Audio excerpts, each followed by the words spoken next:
ഈ ഡോഗ് എന്ന് വെച്ചാൽ ഒരു 1.5 ആൾ പൊക്കത്തിൽ പൊങ്ങിച്ചാടും. ബെൽജിയം മാൽനോസ് ഡോഗിനെയാണ് നമ്മൾ എടുക്കുന്നത്. ഭയങ്കര അഗ്രസീവാണ്, അവർ ഭയങ്കര പവർഫുള്ളാണ്. ബിന്ദുവിന് ഇതിനെയൊക്കെ മാനേജ് ചെയ്യാൻ പറ്റുമെന്ന് ചോദിച്ചു.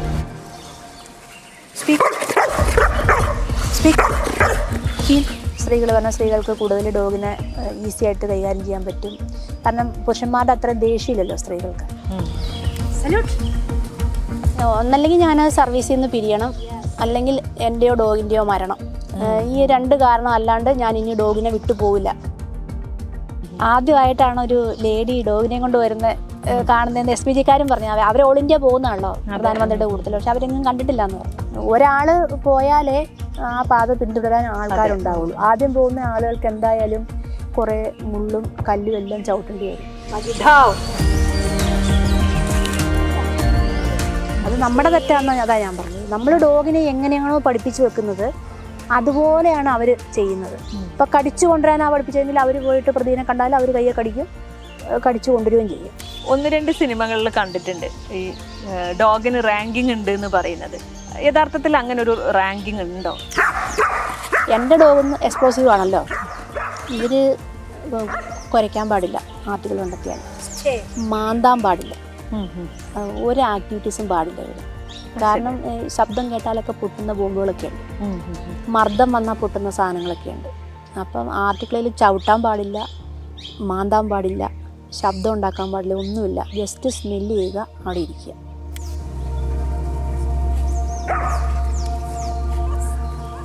നമ്മളിങ്ങനെ കണ്ടു കഴിഞ്ഞപ്പോൾ ഈ ഡോഗിൻ്റെ ഒരു കാട്ടായം കണ്ടാൽ അപ്പം നമ്മൾ വിചാരിക്കും നമ്മളെ ഈ ഭൂമിയിൽ വേറെ ആരും ഇതുപോലെ സ്നേഹിക്കുന്നില്ലെന്ന് തോന്നുന്നു. ഒരു ഉപാധികളില്ലാത്ത സ്നേഹം. അതെ അതെ. മറ്റു ഡോഗുകൾക്ക് അത്രയും ബുദ്ധിമുട്ടില്ല. ഞങ്ങളുടെ ഡ്യൂട്ടിയാണ് ഏറ്റവും ഡേഞ്ചർ ആയിട്ടുള്ളത്. ലൈവ് ആണെങ്കിൽ സിറ്റുവേഷൻ വരാതിരിക്കട്ടെ എന്നാണ് പ്രാർത്ഥന. വന്നാലേ ആദ്യം വിളിക്കുക ഡോഗിനെ. ഡോഗിനെ അറിയില്ല എന്താ സംഭവം എന്നുള്ളത് അറിയില്ല. ഡോഗ് പോണ പുറകെ നമ്മളും പോകും. നമുക്കറിയാം, ഡോഗിനെ അറിയില്ല. അവർ നിഷ്കളങ്കരാണ്.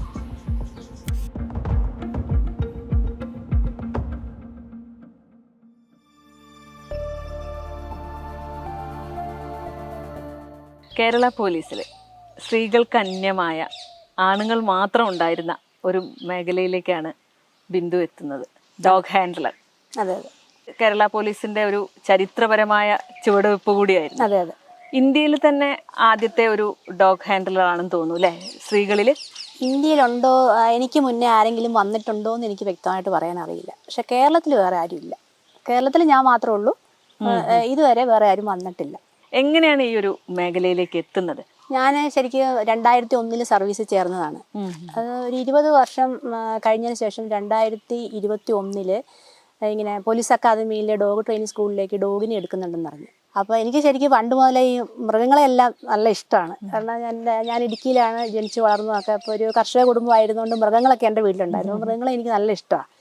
അപ്പോൾ ഈ ഡോഗ് സ്ക്വാഡിലാണെങ്കിൽ ഈ ഡോഗിനെ കൊണ്ടൊക്കെ ഇങ്ങനെ ഈ ഹാൻഡലർമാർ ട്രെയിനിങ് ഒക്കെ കഴിഞ്ഞ് പോകുന്ന കാണുമ്പോൾ എനിക്ക് ഇവരോട് ഭയങ്കര ഇഷ്ടമാണ്. അപ്പോൾ എങ്ങനെയാണ് ഇതിലോട്ട് എത്തിപ്പറ്റുക എന്നുള്ളത് എനിക്ക് മനസ്സിലാകുന്നില്ല. അങ്ങനെ ഈ ഒരു ദിവസം ഇങ്ങനെ ഗ്രൗണ്ടിൽ നിൽക്കുന്ന സമയത്ത് എൻ്റെ കൂട്ടുകാർ ഇങ്ങനെ പറഞ്ഞ് ഇങ്ങനെ അക്കാദമിയിലേക്ക് ഡോഗിനെ എടുക്കുന്നുണ്ട്, അപ്പോൾ ഇങ്ങനെ വില്ലിങ് കൊടുത്താലോ എന്ന് ആലോചിക്കുന്നുണ്ടെന്ന് പറഞ്ഞു. അപ്പോൾ ഞാൻ പറഞ്ഞാൽ ശരി, നമുക്ക് വില്ലിങ് കൊടുക്കാം, ഞാനും വരാം, നമുക്ക് 2 പേർക്കും കൂടി പെയറാവാന്ന് പറഞ്ഞു. അങ്ങനെ ഞങ്ങൾ ഈ തീരുമാനം എടുത്ത്. അപ്പോൾ അന്ന് സ്റ്റേറ്റ് ഡോഗ് ട്രെയിനിങ് സ്കൂളിൻ്റെ ചാർജ് വഹിക്കുന്ന രമേഷ് എന്ന് പറഞ്ഞൊരു സാറാണ്, SI ആണ്. അപ്പം ഞാനപ്പോൾ അദ്ദേഹത്തെ വിളിച്ചു നോക്കി. അദ്ദേഹത്തിന് എനിക്ക് മുന്നേ അങ്ങനെ പരിചയമൊന്നുമില്ല, പക്ഷേ ഞാനിങ്ങനെ വിളിച്ചു നോക്കി. സാർ ഇങ്ങനെ ഒരു സംഭവം ഉണ്ടെന്ന് കേട്ടു. അപ്പോൾ അത് ശരിയാണോ എന്ന് ചോദിച്ചു. അപ്പോൾ സാറ് പറഞ്ഞു ശരിയാണ്, ബിന്ദു വില്ലിങ് ആണോ ഡോഗിൻ്റെ കൂടെ വരാമെന്ന് ചോദിച്ചു. അപ്പോൾ ഞാൻ പറഞ്ഞു സാറേ എനിക്ക് നല്ല ഇഷ്ടമാണ് വരാൻ, ഞാൻ വില്ലിങ് കൊടുക്കട്ടെ എന്ന് ചോദിച്ചു. അപ്പോൾ സാറ് പറഞ്ഞു അന്ന് ഒരു കാര്യം ചെയ്തു, ബിന്ദു ഒരു പേപ്പർ എഴുതി കൊടുക്കുക, ഇങ്ങനെ ഡോഗിൻ്റെ കൂടെ ട്രെയിനിങ്ങിന് വരാൻ വില്ലിങ് ആണെന്നും പറഞ്ഞ് പേപ്പർ എഴുതി കൊടുക്കുക എന്ന് പറഞ്ഞു. ഞാനങ്ങനെ പേപ്പർ എഴുതി കൊടുത്തു. പക്ഷെ പെട്ടെന്ന് എൻ്റെ കൂടെ അന്ന് വില്ലിങ് വരാമെന്ന് പറഞ്ഞ ആ കുട്ടി പെട്ടെന്ന് മാറി. വെച്ചാൽ ഈ ഡോഗിൻ്റെ കൂടെ നമ്മൾ ട്രെയിനിങ്ങിന് വന്നിട്ടുണ്ടെങ്കിൽ ലോങ് ലീവ് എടുക്കാൻ വലിയ ബുദ്ധിമുട്ടാണ്. കാരണം ഒരു ഡോഗിൻ്റെ കൂടെ നമ്മൾ 2 ആളാണ് ഡ്യൂട്ടി ചെയ്യുന്നത്.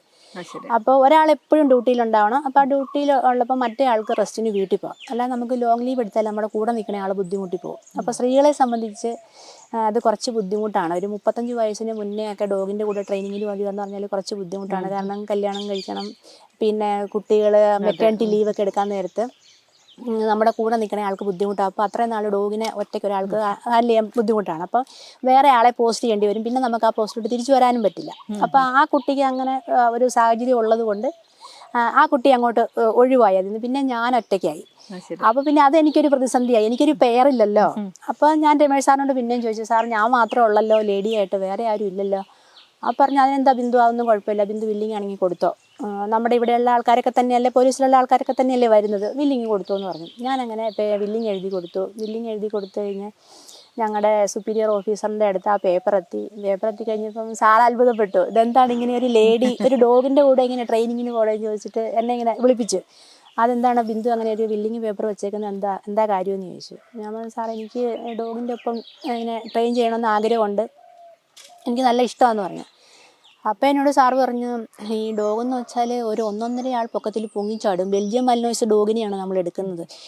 ഭയങ്കര അഗ്രസീവാണ്, അവർ ഭയങ്കര പവർഫുള്ളാണ്. ബിന്ദുവിന് ഇതിനെയൊക്കെ മാനേജ് ചെയ്യാൻ പറ്റുമോ എന്ന് ചോദിച്ചു. അപ്പോൾ എനിക്ക് വീണ്ടും പേടിയായി. ഇത്രയും ഇങ്ങനെ വലിയ ഡോഗൊക്കെയാണെങ്കിൽ നമ്മൾ പിടിച്ചാൽ നിന്നില്ലെങ്കിൽ അത് മോശമല്ലേ. അപ്പോൾ സാറിനോട് പറയുന്ന ഒരു കാര്യം ചെയ്യാം, ആലോചിച്ചിട്ട് പറഞ്ഞാൽ മതി എന്ന് പറഞ്ഞു. ശരിയെന്ന് പറഞ്ഞിട്ട് ഞാൻ അവിടെ നിന്ന് പോന്നു. ഞാൻ വീണ്ടും പുറത്തിറങ്ങിയിട്ട് രമേശ് സാറിനെ വിളിച്ചു നോക്കി. സാർ ഇങ്ങനെയാണല്ലോ പറയുന്നത്, അപ്പോൾ ഞാനെന്താ ചെയ്യുക എന്ന് ചോദിച്ചു. ഞാൻ പിടിച്ചാൽ ഡോഗ് നിൽക്കുമോ, ഇങ്ങനെ 1.5 ആൾ പൊക്കത്തിലൊക്കെ പൊങ്ങി ചാടുമെന്നാണല്ലോ സാറേ പറയുന്നതെന്ന് പറഞ്ഞു. അപ്പോൾ സാറ് പറഞ്ഞു, ബിന്ദു അതൊന്നും ഓർത്ത് പേടിക്കണ്ട, നമ്മൾ ചെറിയ കുഞ്ഞിനെയാണ് കൊണ്ടുവരുന്നത്.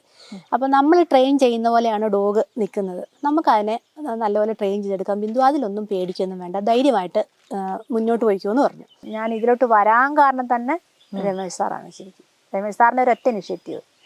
സാറ് പോരെ, പിന്നെ വനിതകൾ വരണം, വനിതകൾ വന്ന ഡോഗിനെ അവർ നന്നായിട്ട് കൈകാര്യം ചെയ്തോളൂ എന്നുള്ള സാറിൻ്റെ ഒരു ഉറച്ച തീരുമാനമാണ്. സ്ത്രീകൾ പറഞ്ഞാൽ സ്ത്രീകൾക്ക് കൂടുതൽ ഡോഗിനെ ഈസി ആയിട്ട് കൈകാര്യം ചെയ്യാൻ പറ്റും. കാരണം പുരുഷന്മാരുടെ അത്രയും ദേഷ്യമില്ലല്ലോ സ്ത്രീകൾക്ക്. പിന്നെ സ്ത്രീകളാകുമ്പം കുട്ടികളെ വളർത്തി പരിചയമൊക്കെ ഉള്ളത് കൊണ്ട് ക്ഷമയോടെ ഡോഗിനെ പരിശീലിപ്പിക്കാൻ പറ്റും എന്നൊക്കെ സാറ് പറയുന്നുണ്ട്. അതൊരു ഘടകം തന്നെയാണ്. അപ്പോൾ വീണ്ടും ഞാൻ എൻ്റെ സാറിൻ്റെ അടുത്ത് പറഞ്ഞു, സാറേ ഞാൻ വില്ലിങ് ആണ്, മാറുന്നില്ല എന്ന് പറഞ്ഞു. പിന്നെ ഇങ്ങനെ ഈ പേപ്പർ ഇങ്ങനെ ഫോർവേഡ് ചെയ്യണോ മാറ്റണോ എന്താ വേണ്ടതെന്നുള്ളത് പിന്നെ എന്നെ ഓഫീസിൽ നിന്ന് ഇങ്ങനെ വിളിച്ച് ചോദിക്കുക, എന്താ പേപ്പർ ചെയ്യേണ്ടത്, എന്താ ബിന്ദു പേപ്പർ IG സാറിന് ഫോർവേഡ് ചെയ്യണോ അതെയോ മാറ്റണോ, എന്താ വേണ്ടതെന്ന് ചോദിച്ചു. ഞാൻ പറഞ്ഞു ഫോർവേഡ് ചെയ്തു എന്ന് പറഞ്ഞു. അപ്പോൾ വീട്ടിൽ ചോദിച്ചപ്പോൾ അവർ പറഞ്ഞു, ധൈര്യമായിട്ട് വില്ലിങ് കൊടുത്തോ, കുഴപ്പമൊന്നുമില്ല. അപ്പം എൻ്റെ മക്കളും ഹസ്ബൻഡും അമ്മയൊക്കെ എനിക്ക് ഭയങ്കര സപ്പോർട്ടാണ്. അപ്പം ഇങ്ങനെ കടിക്കുമെന്നൊക്കെ പറഞ്ഞപ്പം എൻ്റെ മക്കൾ എന്നോട് ഇങ്ങനെ പറയാം, അതൊന്നും ഇല്ലമ്മേ, ചെറിയ കുഞ്ഞല്ലേ വരുന്നത്, അത് കുറച്ച് കഴിയുമ്പം കടിക്കുമൊന്നും ഇല്ല, അമ്മ വില്ലിങ് കൊടുക്ക് എന്ന് പറഞ്ഞു. അങ്ങനെ ഞാൻ പറഞ്ഞു എൻ്റെ പേപ്പർ വെച്ചോളാൻ പറഞ്ഞു. അങ്ങനെ IG സാറ് പേപ്പർ വെച്ച്, അന്ന് വിജയൻ സാറാണ് അക്കാദമിയുടെ ഡയറക്ടറായിട്ട് ചുമതല വഹിക്കുന്നത്. വിജയൻ സാറിൻ്റെ പേപ്പർ വെച്ചു. അപ്പോൾ വിജയൻ സാർ പറഞ്ഞു, അങ്ങനെ ഒരു വനിത വില്ലിങ് ആണെങ്കിൽ അവരെ വിട്ടേക്കെന്ന് പറഞ്ഞു. അങ്ങനെ സാറ് പെർമിഷൻ തന്നു. നമ്മുടെ ഡോഗ് എന്ന് വെച്ചാൽ ഒരു മൂവാറ്റുപുഴയുള്ള ഒരു സാറ് സ്പോൺസർ ചെയ്താണ്. സഞ്ജയൻ എന്നാണ് സാറിൻ്റെ പേര്. സഞ്ജയൻ സാറ് BSF റിട്ടയർ ചെയ്താണ്. ഇന്ത്യയിലെ ബെസ്റ്റ് ഡോഗ് ട്രെയിനർക്കുള്ള ട്രോഫി 5 തവണ ഇന്ത്യൻ പ്രൈം മിനിസ്റ്ററുടെ അടുത്ത് നിന്ന് മേടിച്ച ആളാണ് അദ്ദേഹം. റിട്ടയർ ചെയ്തതിന് ശേഷം ബ്രീഡിംഗ് സെൻറ്റർ നടത്തുന്നുണ്ട്. അപ്പോൾ ആ ബ്രീഡിംഗ് സെൻറ്ററിൽ നിന്ന് ഏറ്റവും നല്ല 2 കുഞ്ഞുങ്ങളെ നോക്കിയിട്ട് കേരള പോലീസിലേക്ക് അദ്ദേഹം സ്പോൺസർ ചെയ്തതാണ്. അന്ന് വന്നപ്പോൾ ചെറിയ കുഞ്ഞായിരുന്നു, 35 ദിവസം പ്രായമുള്ളൂ. 2 കുഞ്ഞുങ്ങളെ കൊണ്ടുവന്നു. എൻ്റെ ഡോഗ് മാഗിയുടെ സഹോദരി ലാറ, 2 പേര്, 2 കുഞ്ഞുങ്ങൾ, ചെറിയ കുഞ്ഞുങ്ങൾ, 35 ദിവസമേ ഉള്ളൂ. അവർ ഇങ്ങനെ പാല് കുടിച്ചോണ്ടിരുന്ന അമ്മയുടെ അടുത്തുനിന്ന് ഇങ്ങനെ എടുത്തോണ്ട് വന്നതാണ്. പിന്നെ നമ്മളിവിടെ കൊണ്ടുവന്ന് അന്ന് നമുക്ക് സുനിത കരുണാകരൻ പറഞ്ഞിട്ടൊരു ഡോക്ടർ ഉണ്ടായിരുന്നു പറവട്ടാനിയിൽ.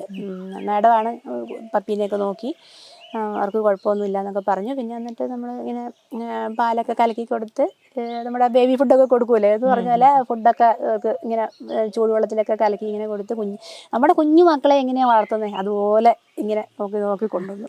ഇപ്പം അവർക്ക് 3 വയസ്സ് കഴിഞ്ഞു. ശരി, അങ്ങനെയാണ് ആ ചരിത്രപരമായ ചുവടുവെപ്പ് അങ്ങനെയാണ് വരുന്നത്. ശരിക്കും ഇനി ഒന്നല്ലെങ്കിൽ ഞാൻ സർവീസിൽ നിന്ന് പിരിയണം, അല്ലെങ്കിൽ എൻ്റെയോ ഡോഗിൻ്റെയോ മരണം. ഈ 2 കാരണം അല്ലാണ്ട് ഞാൻ ഇനി ഡോഗിനെ വിട്ടു പോവില്ല, എന്ത് വന്നാലും ഞാൻ സഫർ ചെയ്യുമെന്ന് പറഞ്ഞു. അങ്ങനെ കുറച്ച് തീരുമാനം തന്നെയാണ്, ഇപ്പോഴും അങ്ങനെ തന്നെയാണ്. ഈ പോലീസിലേക്ക് എത്തുന്നത് എങ്ങനെയാ, താല്പര്യം തന്നെയായിരുന്നോ? പോലീസിലേക്ക് എത്താന്ന് പറഞ്ഞാൽ ഞാൻ ഇടുക്കിയിലാണ് ജനിച്ചു വളർന്നൊക്കെ. അപ്പോൾ എൻ്റെ ഒരു കർഷക കുടുംബമായിരുന്നു. നല്ല ബുദ്ധിമുട്ടുണ്ടായിരുന്നു വീട്ടിൽ. അച്ഛനും അമ്മയൊക്കെ എൻ്റെ ചെറുപ്പത്തിൽ തന്നെ ഡിവോഴ്സ് ചെയ്തതാണ്. അപ്പോൾ എനിക്കൊരു ജോലി എന്ന് പറയുന്നത് വളരെ അത്യാവശ്യമാണ്. ഞാൻ പണിക്കൻകുടി ഗവൺമെൻറ് ഹൈസ്കൂളിലാണ് പഠിച്ചതൊക്കെ. അപ്പോൾ എൻ്റെ ടീച്ചേഴ്സിനൊക്കെ, ഞാൻ സ്കൂളിലെ ടോപ്പ് ആയിരുന്നുകൊണ്ട് ടീച്ചേഴ്സിനൊക്കെ എന്നോട് ഭയങ്കര ഇഷ്ടമാണ്. അപ്പോൾ എൻ്റെ അമ്മ ശരിക്കും പറഞ്ഞാൽ കൂലിപ്പണി എടുത്തിട്ട് എന്നെ വളർത്തുകയൊക്കെ ചെയ്തത്. അപ്പോൾ ഈ ടീച്ചേഴ്സ് എന്നോട് എപ്പോഴും പറയും, ബിന്ദു നീ നല്ലപോലെ പഠിക്കണം, നീ പഠിച്ചിട്ട് ഒരു ജോലി വാങ്ങണം, അമ്മയുടെ കഷ്ടപ്പാട് നീ കാണുന്നില്ല, അപ്പം അമ്മയെ നല്ലപോലെ നോക്കണം, അപ്പോൾ അതുകൊണ്ട് നല്ലപോലെ പഠിച്ചൊരു ജോലി വാങ്ങണം എന്ന് പറയുമായിരുന്നു. അപ്പോൾ അതെനിക്ക് ഭയങ്കര ഇൻസ്പിറേഷനായിരുന്നു.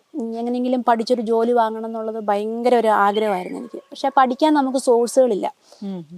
അന്ന് പിന്നെ ഹൈ റേഞ്ചാണ്, ഞങ്ങൾക്ക് യാതൊരുവിധ ഫെസിലിറ്റി ഇല്ല. ആകെപ്പാടെ സ്കൂളിൽ നിന്ന് കിട്ടുന്ന പുസ്തകം അല്ലാണ്ട് വേറൊരു പുസ്തകം വായിക്കാൻ നമുക്കില്ല, വേറെ ഒരു മേഖലയിൽ നിന്ന് നമുക്ക് അറിവ് കിട്ടില്ല.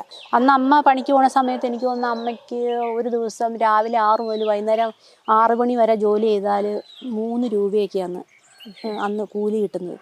അപ്പോൾ ആ 3 രൂപയും കൊണ്ട് എന്നെ പഠിപ്പിക്കണം, വീട്ടിലെ കാര്യങ്ങൾ നോക്കണം, അതൊക്കെ അമ്മ നല്ലപോലെ സഫർ ചെയ്തിട്ടുണ്ട് ആ സമയത്തൊക്കെ. അപ്പോൾ എനിക്ക് ജോലി എന്നുള്ളത് വളരെ അത്യാവശ്യമായിരുന്നു. അപ്പോൾ അങ്ങനെ ഞാൻ 5 PSC ടെസ്റ്റേ ഞാൻ ആകെ എഴുതിയിട്ടുള്ളൂ. ആ PSC ടെസ്റ്റ് എഴുതാൻ എൻ്റെ ഒരു മാമനുണ്ട്, സലിമാമൻ, മൂവാറ്റുപുഴയുള്ള മാമന് ജോലി ഉണ്ടായിരുന്നു. മാമൻ പറയും നീ എങ്ങനെയായാലും ജോലി വാങ്ങണമെന്നും പറഞ്ഞിട്ട് മാമൻ എനിക്കൊരു PSC ടെക്സ്റ്റ് വാങ്ങി തന്നു. അതാണ് എനിക്ക് ഏകെയുള്ളൊരു ആശ്രയം എന്ന് പറയുന്നത്. പിന്നെ മാമൻ പൈസ തന്നിട്ട് ഞാൻ ഈ തൊഴിൽ വാർത്ത വരുത്തിച്ചു. തൊഴിൽ വാർത്ത മേടിച്ചിട്ട് അതിനകത്ത് GK വരുന്ന ഭാഗം എല്ലാം കട്ട് ചെയ്ത് വെക്കും. എന്നിട്ട് അതിങ്ങനെ റിപ്പീറ്റ് ചെയ്ത് ഇങ്ങനെ പഠിക്കും. ആദ്യം റിസൾട്ട് വന്നത് പോലീസിൻ്റെയാണ്. ഞാൻ 16ാമത്തെ റാങ്കാണ്. അന്ന് 128 വേക്കൻസി എങ്ങാണ്ടുണ്ട് KP 5th. അപ്പം ഫസ്റ്റ് ചാൻസിൽ തന്നെ എനിക്ക് ജോലി കിട്ടി. ആ ജോലി അങ്ങനെയാണ് ഞാൻ പോലീസിലേക്ക് വരുന്നത്. പരിശീലന കാലം എങ്ങനെയായിരുന്നു? ഡോഗിൻ്റെ പരിശീലനം ശരിക്കും ഒരു പോലീസിൻ്റെ പരിശീലന കാലം പോലെ തന്നെയാണ്. 9 മാസമുണ്ട് ട്രെയിനിങ്. ആദ്യം കുറച്ച് നാൾ കൊണ്ടുവന്ന് കഴിയുമ്പോൾ നമ്മൾ മെറിയിങ്ങപ്പ് എന്ന് പറയും. അതായത് ഇവർ നമ്മളുമായിട്ട് നല്ല ബന്ധം ഉണ്ടാക്കിയെടുക്കുക. അമ്മയുടെ അടുത്ത് നിന്നൊക്കെ കൊണ്ടുവരുന്ന കുഞ്ഞുങ്ങളായിരിക്കുമല്ലോ. അപ്പോൾ ഹാലറും ഡോഗും തമ്മിൽ നല്ലൊരു ബന്ധം ഉണ്ടാക്കിയെടുക്കുക. അതാണ് ആദ്യത്തെ കുറച്ച് ദിവസങ്ങൾ. ട്രെയിനിങ്ങിനൊന്നും ഇറങ്ങില്ല. നമ്മളവർക്ക് ഫുഡ് കൊടുക്കുക, അവരെ ഇങ്ങനെ കളിപ്പിക്കുക, ഗ്രൂം ചെയ്യുക, അങ്ങനെയൊക്കെ ചെയ്ത് ഡോഗുമായിട്ട് നല്ലൊരു ബന്ധം ഉണ്ടാക്കിയെടുക്കുക. അത് കഴിഞ്ഞ് മെല്ലെ മെല്ലെ നമ്മൾ ട്രെയിനിങ്ങിലോട്ട് വരും. അതായത് പോലീസിൻ്റേതായിട്ടുള്ള എല്ലാ അത് നമ്മുടെ ഒപ്പം പരേഡ് ചെയ്യുക, ക്വിക്ക് മാർച്ച് ചെയ്യുക, സ്ലോ മാർച്ച് ചെയ്യുക, ഡബിൾ മാർച്ച് ചെയ്യുക. പോലീസിന് എന്തൊക്കെയുണ്ടോ അതൊക്കെ left turn, right turn, about turn എല്ലാം ചെയ്യുക. പിന്നെ ഇവർക്ക് പ്രധാനം എന്ന് വെച്ചാൽ ട്രേഡ് വർക്കാണ്. ഇപ്പോൾ നമ്മൾ പ്രധാനമായിട്ട് നമുക്കിപ്പം ഉള്ളത് പിന്നെ എക്സ്പ്ലോസീവ് ഡിറ്റക്ഷൻ ഉണ്ട്, നാർക്കോട്ടിക് ഡിറ്റക്ഷൻ ഉണ്ട്, പിന്നെ ട്രാക്കർ ഡോഗ് ഉണ്ട്. ട്രാക്കറൊക്കെ അറിയൂലേ എന്താണെന്നുള്ളത്? ട്രാക്കർ ഉണ്ട്. പിന്നെ കഡാവർ ഡിറ്റക്ഷൻ ഉണ്ട്. പിന്നെ SIR ഉണ്ട്, സെർച്ച് ആൻഡ് റെസ്ക്യൂ ഡോഗ് എന്ന് പറയും. പിന്നെ ആൽക്കഹോൾ ഡിറ്റക്ഷൻ ഡോഗ് ഉണ്ട്. അങ്ങനെ പല ട്രേഡുകളുണ്ട്. അപ്പോൾ എൻ്റെ ഡോഗിന് IG സാറ് നിശ്ചയിച്ച് തന്ന ട്രേഡ് എന്ന് വെച്ചാൽ എക്സ്പ്ലോസീവ് ഡിറ്റക്ഷനാണ്. അപ്പോൾ നമ്മൾ പതിയെ ഈ എക്സ്പ്ലോസീവിൻ്റെ ഓരോ സാധനങ്ങളൊക്കെ ഇങ്ങനെ ഒളിപ്പിച്ച് വെച്ചിട്ട് അത് ഞങ്ങൾക്ക് രമേശ് സാറാണ് ട്രെയിനിങ് തന്നത്. രമേശ് സാറിന് വെച്ചാൽ സാറ് കേരളത്തിലെ നമ്പർ 1 ഡോഗ് ട്രെയിനറാണ്. അപ്പോൾ അദ്ദേഹത്തിൻ്റെ കീഴിലാണ് ഞാൻ 8.5 മാസത്തോളം ഞങ്ങളിവിടെ പരിശീലനം നടത്തിയത്. സാറ് നല്ല രീതിയിൽ ഡോഗിനെ നന്നായിട്ട് പഠിപ്പിച്ചു തന്നിട്ടുണ്ട്. ഡോഗിനെ ഉപദ്രവിക്കുകയൊന്നുമില്ല, ഡോഗിനെ വഴക്കും പറയുകയില്ല. പക്ഷെ എന്നാലും നല്ല രീതിയിൽ അതിനെ ഇങ്ങനെ ഡേ ബൈ ഡേ ഇങ്ങനെ മെച്ചപ്പെടുത്തി ഇപ്പം എക്സ്പ്ലോസീവ് എവിടെ ഒളിപ്പിച്ച് വെച്ചാലും അവൾ സ്മെല്ല് ചെയ്ത് കണ്ടുപിടിക്കും. നല്ല കഴിവായി. ശരി. നല്ല ഇപ്പൊ ഡോഗിന്റെ എല്ലാ കാര്യങ്ങളും നിങ്ങൾ തന്നെയല്ലേ നോക്കുന്നത്? കുളിപ്പിക്കുക, അങ്ങനെ പരിശീലന കാലത്തെ വെല്ലുവിളികൾ എന്തൊക്കെയായിരുന്നു? വെല്ലുവിളികളൊക്കെ നേരിടേണ്ടി വന്നിട്ടുണ്ട്. പക്ഷെ എനിക്കതൊന്നും പ്രശ്നമല്ല. കാരണം നമ്മൾ ഇഷ്ടപ്പെട്ടൊരു ജോലി ചെയ്യുന്നതല്ലേ, അപ്പോൾ നമുക്കത് പ്രശ്നമല്ല. ഇത് മാഗി കുഞ്ഞായിരുന്ന സമയത്തൊക്കെ ഡെയിലി കടിക്കും. ഡെയിലി ഇങ്ങനെ മാന്തിയാൻ വീട്ടിൽ ചെല്ലുമ്പോൾ എൻ്റെ കൈയുടെ ഇവിടെയൊക്കെ ഇങ്ങനെ നിറച്ചു ഇങ്ങനെ ഇവിടെ മാന്തിയ പാടുകളൊക്കെ ആയിരിക്കും. അപ്പം ഇങ്ങനെ അമ്മയ്ക്ക് വിഷമം വരും. അപ്പം അമ്മ ചോദിക്കും, എന്തിനാ കൊച്ചേ ഇങ്ങനെ ഈ നായയുടെ കടി മേടിക്കാൻ പോണേ, നമുക്ക് മാറിയാലോ എന്ന് ചോദിക്കും അമ്മയ്ക്ക് സങ്കടമാവും എൻ്റെ ഞാനിങ്ങനെ ചോരയൊക്കെ ഒലിപ്പിച്ച് വീട്ടിൽ ചെല്ലുമ്പോൾ. അപ്പോൾ എനിക്ക് പിന്നെ പ്രശ്നമില്ല, എനിക്ക് പേടിയില്ല, എനിക്ക് എന്നെ മാന്തുന്നതുകൊണ്ട് എനിക്കൊരു ബുദ്ധിമുട്ടുമില്ല അതിനോട്. ശരി. അപ്പോൾ മക്കളിങ്ങനെ പറയാം, അമ്മ അത് കുഞ്ഞല്ലേ അമ്മ, അത് കളിക്കുന്നത്, അത് വലുതായി കഴിയുമ്പോൾ മാറിക്കൊള്ളൂ എന്ന് പറയാം. ശരിയാ, കുഞ്ഞായിരുന്ന സമയത്ത് കളിച്ചത് അത് പിന്നെ കുഴപ്പമൊന്നുമില്ല, ഇപ്പം ഒന്നും പ്രശ്നമൊന്നുമില്ല.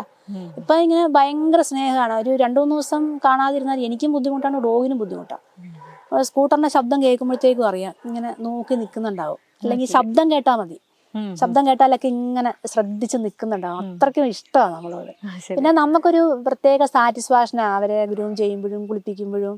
എനിക്ക് അതിനോട് ഇഷ്ടമായതുകൊണ്ടാണോ എന്ന് എനിക്കറിയില്ല കേട്ടോ. എനിക്ക് ഭയങ്കര സാറ്റിസ്ഫാക്ഷനാണ് ഫുഡ് കൊടുത്ത് കഴിപ്പിക്കുന്നതും എല്ലാം നമ്മൾ പറയണ പോലെ കേട്ടിങ്ങനെ നമ്മളൊപ്പം നിന്നോളും. ഇച്ചിരിയൊക്കെ കളിക്കാൻ പോയാലും ഇവിടെ വാന്ന് പറഞ്ഞാൽ അപ്പൊ തന്നെ വന്നോളും. അപ്പൊ അതുകൊണ്ട് എനിക്ക് ഭയങ്കര ഇഷ്ടമാണത്. മാഗിക്കൊപ്പമുള്ള രസകരമായിട്ടുള്ളതും സാഹസികമായിട്ടുള്ളതുമായിട്ടുള്ള അനുഭവങ്ങളൊന്ന് പറയാം. എനിക്ക് ഏറ്റവും അഭിമാനം തോന്നുന്നതെന്ന് വെച്ചാൽ ഇതിലെ എക്സ്പ്ലോസീവ് സ്നിഫർ ആയതുകൊണ്ട് ഈ VIPs വരുമ്പോഴാണ് നമുക്ക് ഡ്യൂട്ടി വരിക. ഇപ്പോൾ മുഖ്യമന്ത്രി, പ്രധാനമന്ത്രി അങ്ങനെയുള്ളവരൊക്കെ വിസിറ്റിനൊക്കെ വരുമ്പോഴാണ് നമുക്ക് ഈ ഡ്യൂട്ടി വരുന്നത്. അപ്പോൾ എനിക്ക് ഏറ്റവും അഭിമാനം തോന്നിയതെന്ന് വെച്ചാൽ നമ്മുടെ പ്രധാനമന്ത്രി എറണാകുളത്ത് വന്ന സമയത്ത്, നരേന്ദ്രമോദി സാർ, അദ്ദേഹം എറണാകുളത്ത് വന്ന സമയത്ത് 2 തവണ എനിക്ക് ഡ്യൂട്ടിക്ക് പോകാൻ പറ്റി. ഒന്ന് അവിടെ ഒരു റോഡ് ഷോ നടത്തിയായിരുന്നു അദ്ദേഹം. അന്ന് റോഡ് ഷോ നടത്തിയ സമയത്ത് മറ്റേ തേവര പാലത്തിൻ്റെ അവിടുന്ന് സേക്രഡ് ഹാർട്ട് കോളേജ് അവിടേക്കാണ് എനിക്ക് ആ റൂട്ട് ചെക്ക് ചെയ്യുന്ന ഡ്യൂട്ടിയായിരുന്നു ഞങ്ങൾക്ക് കിട്ടിയത്. അത് ഏതാണ്ട് നല്ലൊരു ഉച്ച സമയം, ഒരു 1:30 ഉള്ള സമയത്താണ്. അന്ന് ഞങ്ങൾ ആ റൂട്ട് കംപ്ലീറ്റ്, ഞാനും ബോംബ് ഡിറ്റക്ഷൻ സ്ക്വാഡും ഉണ്ടാവും നമ്മുടെ കൂട്ടത്തിൽ, പോയി നമ്മൾ എല്ലാം ചെക്ക് ചെയ്ത് വന്നു. അത് എനിക്ക് നല്ല അനുഭവമായിരുന്നു. അപ്പോൾ ഞാനൊക്കെ ഇങ്ങനെ ഡോഗിനെ കൊണ്ട് പോകണം കാണുമ്പോൾ എല്ലാവർക്കും നല്ല കൗതുകമാണ്. എല്ലാവരും ഇങ്ങനെ ശ്രദ്ധിക്കും. നമ്മളെ ഫോട്ടോയും വീഡിയോ ഒക്കെ നമ്മൾ എടുക്കാനൊക്കെ ആയിട്ട് ആൾക്കാരൊക്കെ വരും. അതുകൂടാതെ പിന്നെ ഒരു പ്രാവശ്യം അദ്ദേഹം നേവൽ ബേസിൽ വന്നിട്ടുണ്ടായിരുന്നു. നേവൽ ബേസിൽ വന്ന സമയത്ത് അദ്ദേഹത്തിൻ്റെ ചോപ്പർ ചെക്ക് ചെയ്യാനൊരു അവസരം കിട്ടി. അന്ന് ആ ഡ്യൂട്ടി ഞങ്ങൾക്കാണ് കിട്ടിയത്. അപ്പോൾ അതൊക്കെ എനിക്ക് ഭയങ്കര അഭിമാനമുള്ള കാര്യമാണ്. പ്രധാനമന്ത്രി വന്ന ഹെലികോപ്റ്ററൊക്കെ പോയി നമ്മൾ അതിനകത്ത് ഉള്ളിൽ കയറി, വേറെ ആർക്കും അതിനകത്തൊന്നും കയറാൻ പറ്റില്ലല്ലോ, നമുക്ക് ഡോഗ് ഉള്ളതുകൊണ്ടല്ലേ അതിനകത്ത് കയറാൻ പറ്റുന്നത്. അപ്പോൾ SPGക്കാർക്കായാലും ഈ ഡോഗ് ചെക്ക് ചെയ്ത് റിപ്പോർട്ട് കൊടുത്താലാണ് അവർക്ക് കൂടുതൽ വിശ്വാസം വരിക. അപ്പോൾ എൻ്റെ ഡോഗാണെങ്കിൽ പിന്നെ എവിടെയും ചാടി കയറിക്കോളും, കുഴപ്പമില്ല. അപ്പോൾ SPGക്കാരും പറഞ്ഞിങ്ങനെ, ഇന്ത്യയിൽ പല സ്ഥലത്തും നടന്നിട്ട് ഇതുവരെ ഒരു ലേഡി ഹാൻഡലറെ കണ്ടിട്ടില്ല, ആദ്യമായിട്ടാണ് ഒരു ലേഡി ഡോഗിനെയും കൊണ്ട് കാണുന്നതെന്ന് SPGക്കാരും പറഞ്ഞു. അവർ ഓൾ ഇന്ത്യ പോകുന്നതാണല്ലോ പ്രധാനമന്ത്രിയുടെ കൂട്ടത്തിൽ, പക്ഷെ അവരെങ്ങും കണ്ടിട്ടില്ല എന്ന് പറഞ്ഞു. അപ്പം അതെനിക്കൊരു ഭയങ്കര നല്ലൊരു ഓർമ്മയാണ്. പിന്നെ അതുപോലെ INS വിക്രാന്തിൽ അന്താരാഷ്ട്ര യോഗ ദിനത്തിൻ്റെ അന്ന് രാജ്നാഥ് സിംഗ് സാർ വന്നിട്ടുണ്ടായിരുന്നു. അപ്പോൾ അതിൽ ഈ വിക്രാന്തിൽ വെച്ചിട്ടാണ് അന്ന് യോഗയുടെ പരിപാടി നടത്തുന്നത്. അന്ന് വിക്രാന്തിൽ കയറാൻ പറ്റി. അതൊക്കെ ഡോഗ് കൂടെ ഉള്ളതുകൊണ്ടാണ് നമുക്ക് ഈസി ആയിട്ട് അവിടെയൊക്കെ നമുക്ക് പോകാൻ പറ്റുക. അല്ലാതെ സാധാരണ ഒരു പോലീസിൻ്റെ ഡ്യൂട്ടി ആണെങ്കിൽ ചിലപ്പോൾ അങ്ങനെയൊന്നും കയറ്റി വിട്ടെന്ന് വരികയല്ലേ, നേവൽ ബേസും കൂടെയല്ലേ. അപ്പോൾ അതിൽ കയറാൻ പറ്റി. പിന്നെ രാഷ്ട്രപതി ദ്രൗപദി മുർമു അദ്ദേഹം വന്ന സമയത്തും ഞങ്ങൾക്ക് ഡ്യൂട്ടി ഉണ്ടായിരുന്നു. അവർ പോകുന്ന സ്ഥലങ്ങൾ, പോഡിയം, പിന്നെ അദ്ദേഹത്തിന് കൊടുക്കുന്ന ബൊക്ക, പിന്നെ ഫോട്ടോ സെഷന് പോകുന്ന സ്ഥലം, ബെഡ്റൂം, അവരുടെ കോൺഫറൻസ് ഹാള്, ആ ഏരിയയൊക്കെ സെർച്ച് ചെയ്യുന്ന ഡ്യൂട്ടിയാണ് ഞങ്ങൾക്ക് കിട്ടുക. അതൊക്കെ എൻ്റെ ഭാഗ്യമായിട്ടാണ് ഞങ്ങൾ കരുതുന്നത് കേട്ടോ. ലൈവ് സിറ്റുവേഷന് ഭാഗ്യം കൊണ്ട് ഇതുവരെ വന്നിട്ടില്ല. അങ്ങനെ ഒരു സിറ്റുവേഷൻ വരാതിരിക്കട്ടെ എന്നാണ് പ്രാർത്ഥന. എക്സ്പ്ലോസീവിൻ്റെ ആണെങ്കിലും ശരിക്കും ഒരു ലൈവ് സിറ്റുവേഷൻ എന്ന് പറഞ്ഞാൽ ശരിക്കും ഒരു ജീവൻ മരണ പോരാട്ടം തന്നെയാണ്. ഭയങ്കര സാക്രിഫൈസ് ഉള്ളൊരു ഡ്യൂട്ടിയാണ്.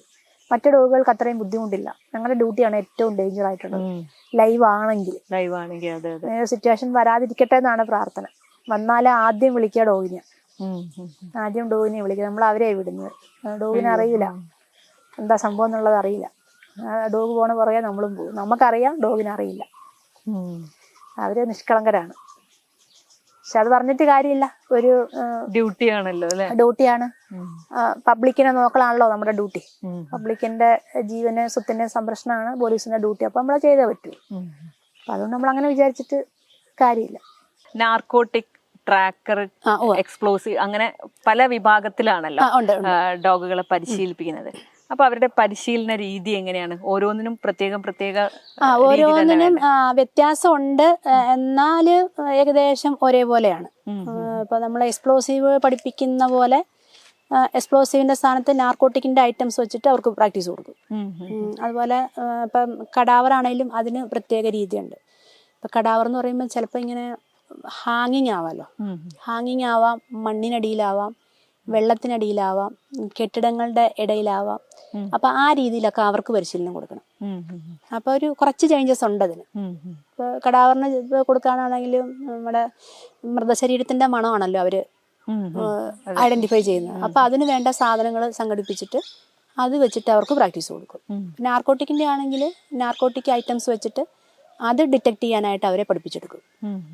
ഇപ്പം ആൽക്കഹോൾ ആണെങ്കിൽ ആൽക്കഹോൾ വെച്ചിട്ട്, ഇവിടെ കോഴിക്കോടുണ്ട് ആൽക്കഹോൾ ഡിറ്റക്ഷൻ ഡോഗ് ഉണ്ട്, അത് വെച്ചിട്ട് ആൽക്കഹോൾ ഡിറ്റക്ട് ചെയ്യാനായിട്ട് അവരെ പഠിപ്പിച്ചു കൊടുക്കും. അതായത് മെത്തേഡ് ഏകദേശമൊക്കെ ഒരേപോലെയാണ്, ഒരു കുറച്ച് ചേഞ്ചസ് ഉണ്ടെന്നുള്ളതേ ഉള്ളൂ, ഒരുപാട് വ്യത്യാസമൊന്നുമില്ല. പഴയ കാലത്തൊരു പരിശീലന രീതിയല്ല ഡോഗുകൾക്ക് ഇപ്പം ചെയ്യുന്നതെന്ന് കേട്ടിട്ടുണ്ട്. പുതിയ കാലത്തെ രീതികൾ എന്തൊക്കെയാ? പണ്ടൊക്കെ എന്ന് വെച്ചാൽ ഈ എക്സ്പ്ലോസീവ് ഒക്കെ ഇവരിങ്ങനെ മറ്റേ ഗൺ പൗഡർ സാധനങ്ങളൊക്കെ കത്തിച്ചിട്ട് അതിന്റെ പുകയൊക്കെയാണ് മണപ്പിച്ചുകൊണ്ടെന്ന് പറഞ്ഞു പണ്ട്. അത് അന്ന് ഇത്രയും ഡെവലപ്ഡ് ആയിട്ടില്ലല്ലോ. പിന്നെ അന്ന് ഒരു ഡോഗിൻ്റെ മൂക്ക് പിടിച്ചിട്ട് ഇങ്ങനെ നിലത്തൊക്കെ ഇങ്ങനെ കുത്തി മണപ്പിക്കുകയൊക്കെ ചെയ്യുമായിരുന്നു പറഞ്ഞു. പക്ഷെ നമുക്ക് ഇതുവരെ ഡോഗിൻ്റെ അടുത്തൊരു ബലപ്രയോഗം നടത്തേണ്ടി വന്നിട്ടില്ല. അവരെ നമ്മൾ പഠിപ്പിച്ചിരിക്കുന്നത് ശരിക്കും ഒരു പ്ലേ മൂഡിലാണ്. പ്ലേ മൂഡാകുമ്പം ഇവർക്ക് ഈ ഡോഗിന് ഈ ബോൾ കൊണ്ട് കളിക്കാൻ ഭയങ്കര ഇഷ്ടമാണ്. അല്ലെങ്കിൽ അവർക്ക് എന്താ ഇഷ്ടം എന്നുള്ളത് നമ്മൾ കണ്ടുപിടിക്കണം. ഡോഗിന് എന്താണ് ഇഷ്ടം, ഫുഡാണോ ഇഷ്ടം, അതെയോ അവർക്ക് കളിക്കാനാണോ ഇഷ്ടം എന്നുള്ളത് നമ്മൾ ആദ്യം കണ്ടുപിടിക്കണം. എന്നിട്ട് ആ ഡ്രൈവ് വികസിപ്പിച്ചെടുത്തിട്ട് ആ മൂഡിലാണ് നമ്മൾ അവരെ പരിശീലിപ്പിക്കുന്നത്. അപ്പം അവർക്കിതൊരു ജോലിയായിട്ട് ഫീൽ ചെയ്യുന്നില്ല. ഇപ്പം നമുക്കൊരു ജോലി ചെയ്യുമ്പോൾ നമുക്ക് ഇന്ന ജോലി ചെയ്യാൻ പോവാണ്, അതിനൊരു ബുദ്ധിമുട്ട് മനസ്സിലാവും. പക്ഷെ ഇവർക്കത് അറിയില്ല. നമ്മളൊരു പ്ലേ മൂഡിൽ പഠിപ്പിച്ച് വെച്ചേക്കുന്നത്, ഞാൻ എൻ്റെ ഡോഗിൻ്റെ കാര്യമാട്ടോ പറയണേ, ഒരു പ്ലേ മൂഡിൽ പഠിപ്പിച്ച് വെച്ചേക്കുന്നതുകൊണ്ട് അവരൊരു പ്ലേ ചെയ്യാൻ പോകുന്ന, അതായത് ഞാനിപ്പോൾ എൻ്റെ ആർട്ടിക്കിൾ കണ്ടെത്തിയാൽ എനിക്ക് അവിടെ നിന്ന് എനിക്ക് റിവാർഡ് കിട്ടും, എനിക്കതുകൊണ്ട് കളിക്കുന്ന ഡോഗുകളാണെങ്കിൽ. ഇനിയിപ്പോൾ അതല്ല, ഫുഡാണ് അവർക്ക് വേണ്ടതെങ്കിൽ ഞാൻ ഇത് കണ്ടെത്തി കഴിഞ്ഞാൽ എനിക്ക് അവിടെ നിന്ന് വയറ് നിറച്ച് ഭക്ഷണം കിട്ടും. അപ്പം നമ്മളൊക്കെ ചെയ്യുന്നത്, നമ്മൾ ജോലി ചെയ്യുന്നത് നമുക്ക് ശമ്പളം കിട്ടാൻ വേണ്ടിയിട്ടല്ലേ. അപ്പോൾ അവർ ജോലി ചെയ്യുന്നത് അവർക്ക് പൈസയുടെ ആവശ്യമില്ല. അവർക്ക് ഒന്നുകിൽ വയറ് നിറച്ച് ഭക്ഷണം കിട്ടണം, അല്ലെങ്കിൽ അവർക്ക് കളിക്കണം. ഈ രണ്ട് ഉദ്ദേശം അവർക്കുള്ളൂ. അപ്പോൾ അതിലേതാണ് അവർക്ക് വേണ്ടതെന്ന് വെച്ചാൽ നമ്മൾ അത് നോക്കിയിട്ട് അത് ഡെവലപ്പ് ചെയ്തിട്ട് അതിലേക്ക് നമ്മൾ വർക്കുമായിട്ട് കണക്ട് ചെയ്യും. അപ്പോൾ ഈ രമേശ് സാറിന് നന്നായിട്ടത് ചെയ്യാൻ അറിയാം. രമേശ് സാർ അങ്ങനെ അതിലായിട്ട് പ്ലേ മൂഡുമായിട്ട് കണക്ട് ചെയ്തിട്ട് സാർ അത് നല്ല രീതിയിൽ ഞങ്ങളെ പഠിപ്പിച്ചു തന്നു. ഇവരെ ഹാർനസ് എന്ന് പറഞ്ഞൊരു സാധനം നമ്മൾ അവരുടെ ദേഹത്ത് അണിയിക്കും, ഡോഗിൻ്റെ ദേഹത്ത്. അതായത് ഡ്യൂട്ടിക്ക് പോകുന്നതിന് മുന്നേ ആയിട്ട്, അതായത് നമ്മൾ ഡ്യൂട്ടിക്ക് പോകുമ്പോൾ നമ്മൾ യൂണിഫോം എടുത്തിടൂലേ എന്ന് പറഞ്ഞാൽ തന്നെ ഡോഗിന് ഡ്യൂട്ടിക്ക് പോകുന്നതിന് മുമ്പായിട്ട് ഹാർനസ് എന്ന് പറഞ്ഞൊരു സാധനം അവരുടെ ദേഹത്ത് നമ്മൾ ഇട്ട് കൊടുക്കുക. ഹാർനസ് ഇടുമ്പോഴേ അവർക്കറിയാം എനിക്ക് ഡ്യൂട്ടി വരുന്നുണ്ട്, എനിക്കത് ചെയ്യണം എന്നുള്ളത് അവർക്കറിയാം. അപ്പോൾ അവർ ഇൻട്രസ്റ്റഡ് ആയി അതിനകത്ത്. അപ്പോൾ അവർ വേഗം റെഡിയായി. ഇപ്പോൾ മാഗീനൊക്കെയാണല്ലോ ഹാർനസ് എടുക്കുമ്പോഴത്തേക്കും അവൾ കിടന്ന് തുള്ളിച്ചാടാൻ തുടങ്ങും. അവൾ ഹാർനസ് ചാടി ഇങ്ങനെ കളിക്കാൻ തുടങ്ങും. ഇൻട്രസ്റ്റ്, വേഗം വിട് ഞാൻ അത് പോയി കണ്ടുപിടിച്ച് തരാം, എന്നിട്ട് എനിക്ക് കളിക്കണം, അല്ലെങ്കിൽ എനിക്ക് ഫുഡ് വേണം, അങ്ങനെയുള്ള ചിന്തയിലോട്ട് അവർ നല്ല ഇൻട്രസ്റ്റഡ് ആയിട്ട് വരും. അപ്പോൾ ഇപ്പം നമ്മൾ ഡോഗിനെ പഠിപ്പിക്കണ എല്ലാം ആ ഒരു പ്ലേ മൂഡിലാണ്. അപ്പോൾ അവർ നല്ലപോലെ വർക്ക് ചെയ്തോളൂ. പഴയ കാലത്തെന്ന് വെച്ചാൽ ഡോഗ് കുറച്ച് സഫർ ചെയ്യേണ്ടി വന്നിട്ടുണ്ടെന്നാണ് ഞാൻ മനസ്സിലാക്കുന്നത്. അവർക്ക് കുറച്ച് പീഡനമുറകളൊക്കെ അനുഭവിക്കണം. അത് പണ്ടത്തെ പോലീസും അങ്ങനെ തന്നെയാണല്ലോ. കുറച്ച് ശാരീരികവും മാനസികവുമായ പീഡനമൊക്കെ അനുഭവിച്ചല്ലേ പണ്ടത്തെ പോലീസായത്. പക്ഷെ ഇന്നത്തെ പോലീസ് അങ്ങനെയല്ലല്ലോ. ഇപ്പൊ കുറച്ചും കൂടി ആ ട്രെയിനിങ് മെത്തേഡൊക്കെ വളരെ സോഫ്റ്റ് ആയില്ലേ. അതുപോലെ തന്നെ ഡോഗിന്റെ ട്രെയിനിങ് മെത്തേഡും ഇപ്പൊ കുറച്ച് സോഫ്റ്റ് ആയിട്ടുണ്ട്. അവരെ ഉപദ്രവിക്കാതെ തന്നെ അവർ പഠിക്കുമെന്ന് മനുഷ്യർക്ക് മനസ്സിലായി. സോഫ്റ്റായ രീതിയിൽ പോയാലും കളിമൂടി കൊണ്ടായാലും അവരെ പഠിപ്പിച്ചെടുക്കാമെന്ന് മനുഷ്യർക്ക് ഇപ്പം മനസ്സിലായി. അപ്പം അതുകൊണ്ട് കേരളത്തിൽ ഇപ്പം അങ്ങനെ ഒരു ഉപദ്രവിച്ച് പഠിപ്പിക്കണ ഒരു സിസ്റ്റം ഇല്ല. പണ്ടൊക്കെ പരിശീലിപ്പിക്കുന്ന സമയത്ത് ആളുകളെ നിർത്തിയിട്ട് പരിശീലിപ്പിക്കുന്നു കേട്ടിട്ടുണ്ട്. ആ രീതി ഇപ്പോഴും ഉണ്ടോ? ഉണ്ട്, ആളുകളെ നിർത്തി പരിശീലിപ്പിക്കുന്നുണ്ട്. അങ്ങനെ വരുമ്പം ആളുകളെ ഉപദ്രവിക്കില്ലേ? ഇല്ല. ഉപദ്രവിക്കാതിരിക്കാൻ വേണ്ടി ആദ്യം നമ്മൾ തന്നെയാണ് നിന്ന് കൊടുക്കുന്നത്. നമ്മൾ ഹാലർമാർ തന്നെ നിന്ന് പരിശീലിപ്പിക്കും. അതിനുശേഷമേ മറ്റുള്ളവരെ വിളിക്കുള്ളൂ.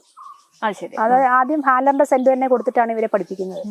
അപ്പൊ അവർക്കറിയാം അത് ഉപദ്രവിക്കേണ്ടതല്ല, അവരുടെ ഡ്യൂട്ടിയുടെ ഭാഗമാണെന്ന് അവർക്കറിയാലോ. ഉപദ്രവിക്കില്ല.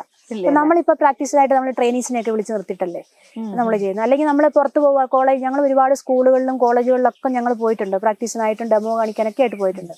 അവിടെയൊക്കെയെന്ന് വെച്ചാൽ നമ്മുടെ കുട്ടികളൊക്കെയാണ് വന്നിരിക്കുന്നത്. കോളേജിലെ സ്റ്റുഡൻസ്, സ്കൂളിലെ കുട്ടികൾ, അവരൊക്കെയാണ് വന്ന് ഹ്യൂമൻ ബോഡി സെർച്ച് ചെയ്യാനും ഈ സെന്റ് ഡിസ്ക്രിമിനേഷനും ഐഡന്റിഫിക്കേഷനൊക്കെ കുട്ടികൾ തന്നെ നിന്ന് വരുന്നത്. അവരെ ഒന്നും ഉപദ്രവിക്കുകയൊന്നുമില്ല. അവർ ഡോഗ് അവരുടെ സ്മെല്ല് മാത്രമേ നോക്കുന്നുള്ളൂ. അല്ലാതെ ആ വ്യക്തി നമ്മളെ ഉപദ്രവിക്കുകയോ, അത് അവർക്കറിയാം. അവരുടെ ഡ്യൂട്ടിയാണ്, ഉപദ്രവിക്കാനുള്ളതല്ല എന്നുള്ളത് അവർക്ക് നന്നായിട്ട് അറിയാം. ഈ ട്രാക്കർ ഡോഗിൽ ചിലരെ ഇങ്ങനെ ബൈറ്റ് ചെയ്യാനാണ് പഠിപ്പിച്ചത്. പ്രതിനെ കിട്ടിയാൽ അറസ്റ്റ് വർക്ക് ഉണ്ടല്ലോ, അറസ്റ്റ് വർക്ക് ഇങ്ങനെ കയ്യിൽ കടിക്കണമെന്ന് പഠിപ്പിച്ചു വെച്ച ചില ഡോഗുകളുണ്ട്. നമ്മുടെ തെറ്റാണത്. കടിച്ച് പ്രതിനെ കൊണ്ടുവരണം എന്നുള്ള അങ്ങനെ പഠിപ്പിച്ചു വെച്ച ഡോഗുകൾ അങ്ങനെ ചെയ്യുന്നുണ്ട്. അങ്ങനെ പഠിപ്പിക്കാത്ത ഡോഗുകൾ അങ്ങനെ ചെയ്യുന്നില്ല. അത് നമ്മുടെ തെറ്റാണെന്ന് അതാ ഞാൻ പറഞ്ഞത്. നമ്മൾ ഡോഗിനെ എങ്ങനെയാണോ പഠിപ്പിച്ചു വെക്കുന്നത് അതുപോലെയാണ് അവർ ചെയ്യുന്നത്. ഇപ്പൊ കടിച്ചു കൊണ്ടുവരാനാ പഠിപ്പിച്ചെങ്കിൽ അവർ പോയിട്ട് പ്രതിനെ കണ്ടാൽ അവർ കയ്യെ കടിക്കും, കടിച്ചു കൊണ്ടുവരികയും ചെയ്യും. മുറിച്ച് വേദന ആക്കൊന്നുമില്ല, അങ്ങനെ പിടിവിടാതിരിക്കാൻ വേണ്ടി ഇങ്ങനെ നമ്മുടെ അടുത്ത് കൊണ്ടുതരും. പക്ഷെ ഇപ്പം നമ്മൾ ആ സിസ്റ്റം ഇല്ല.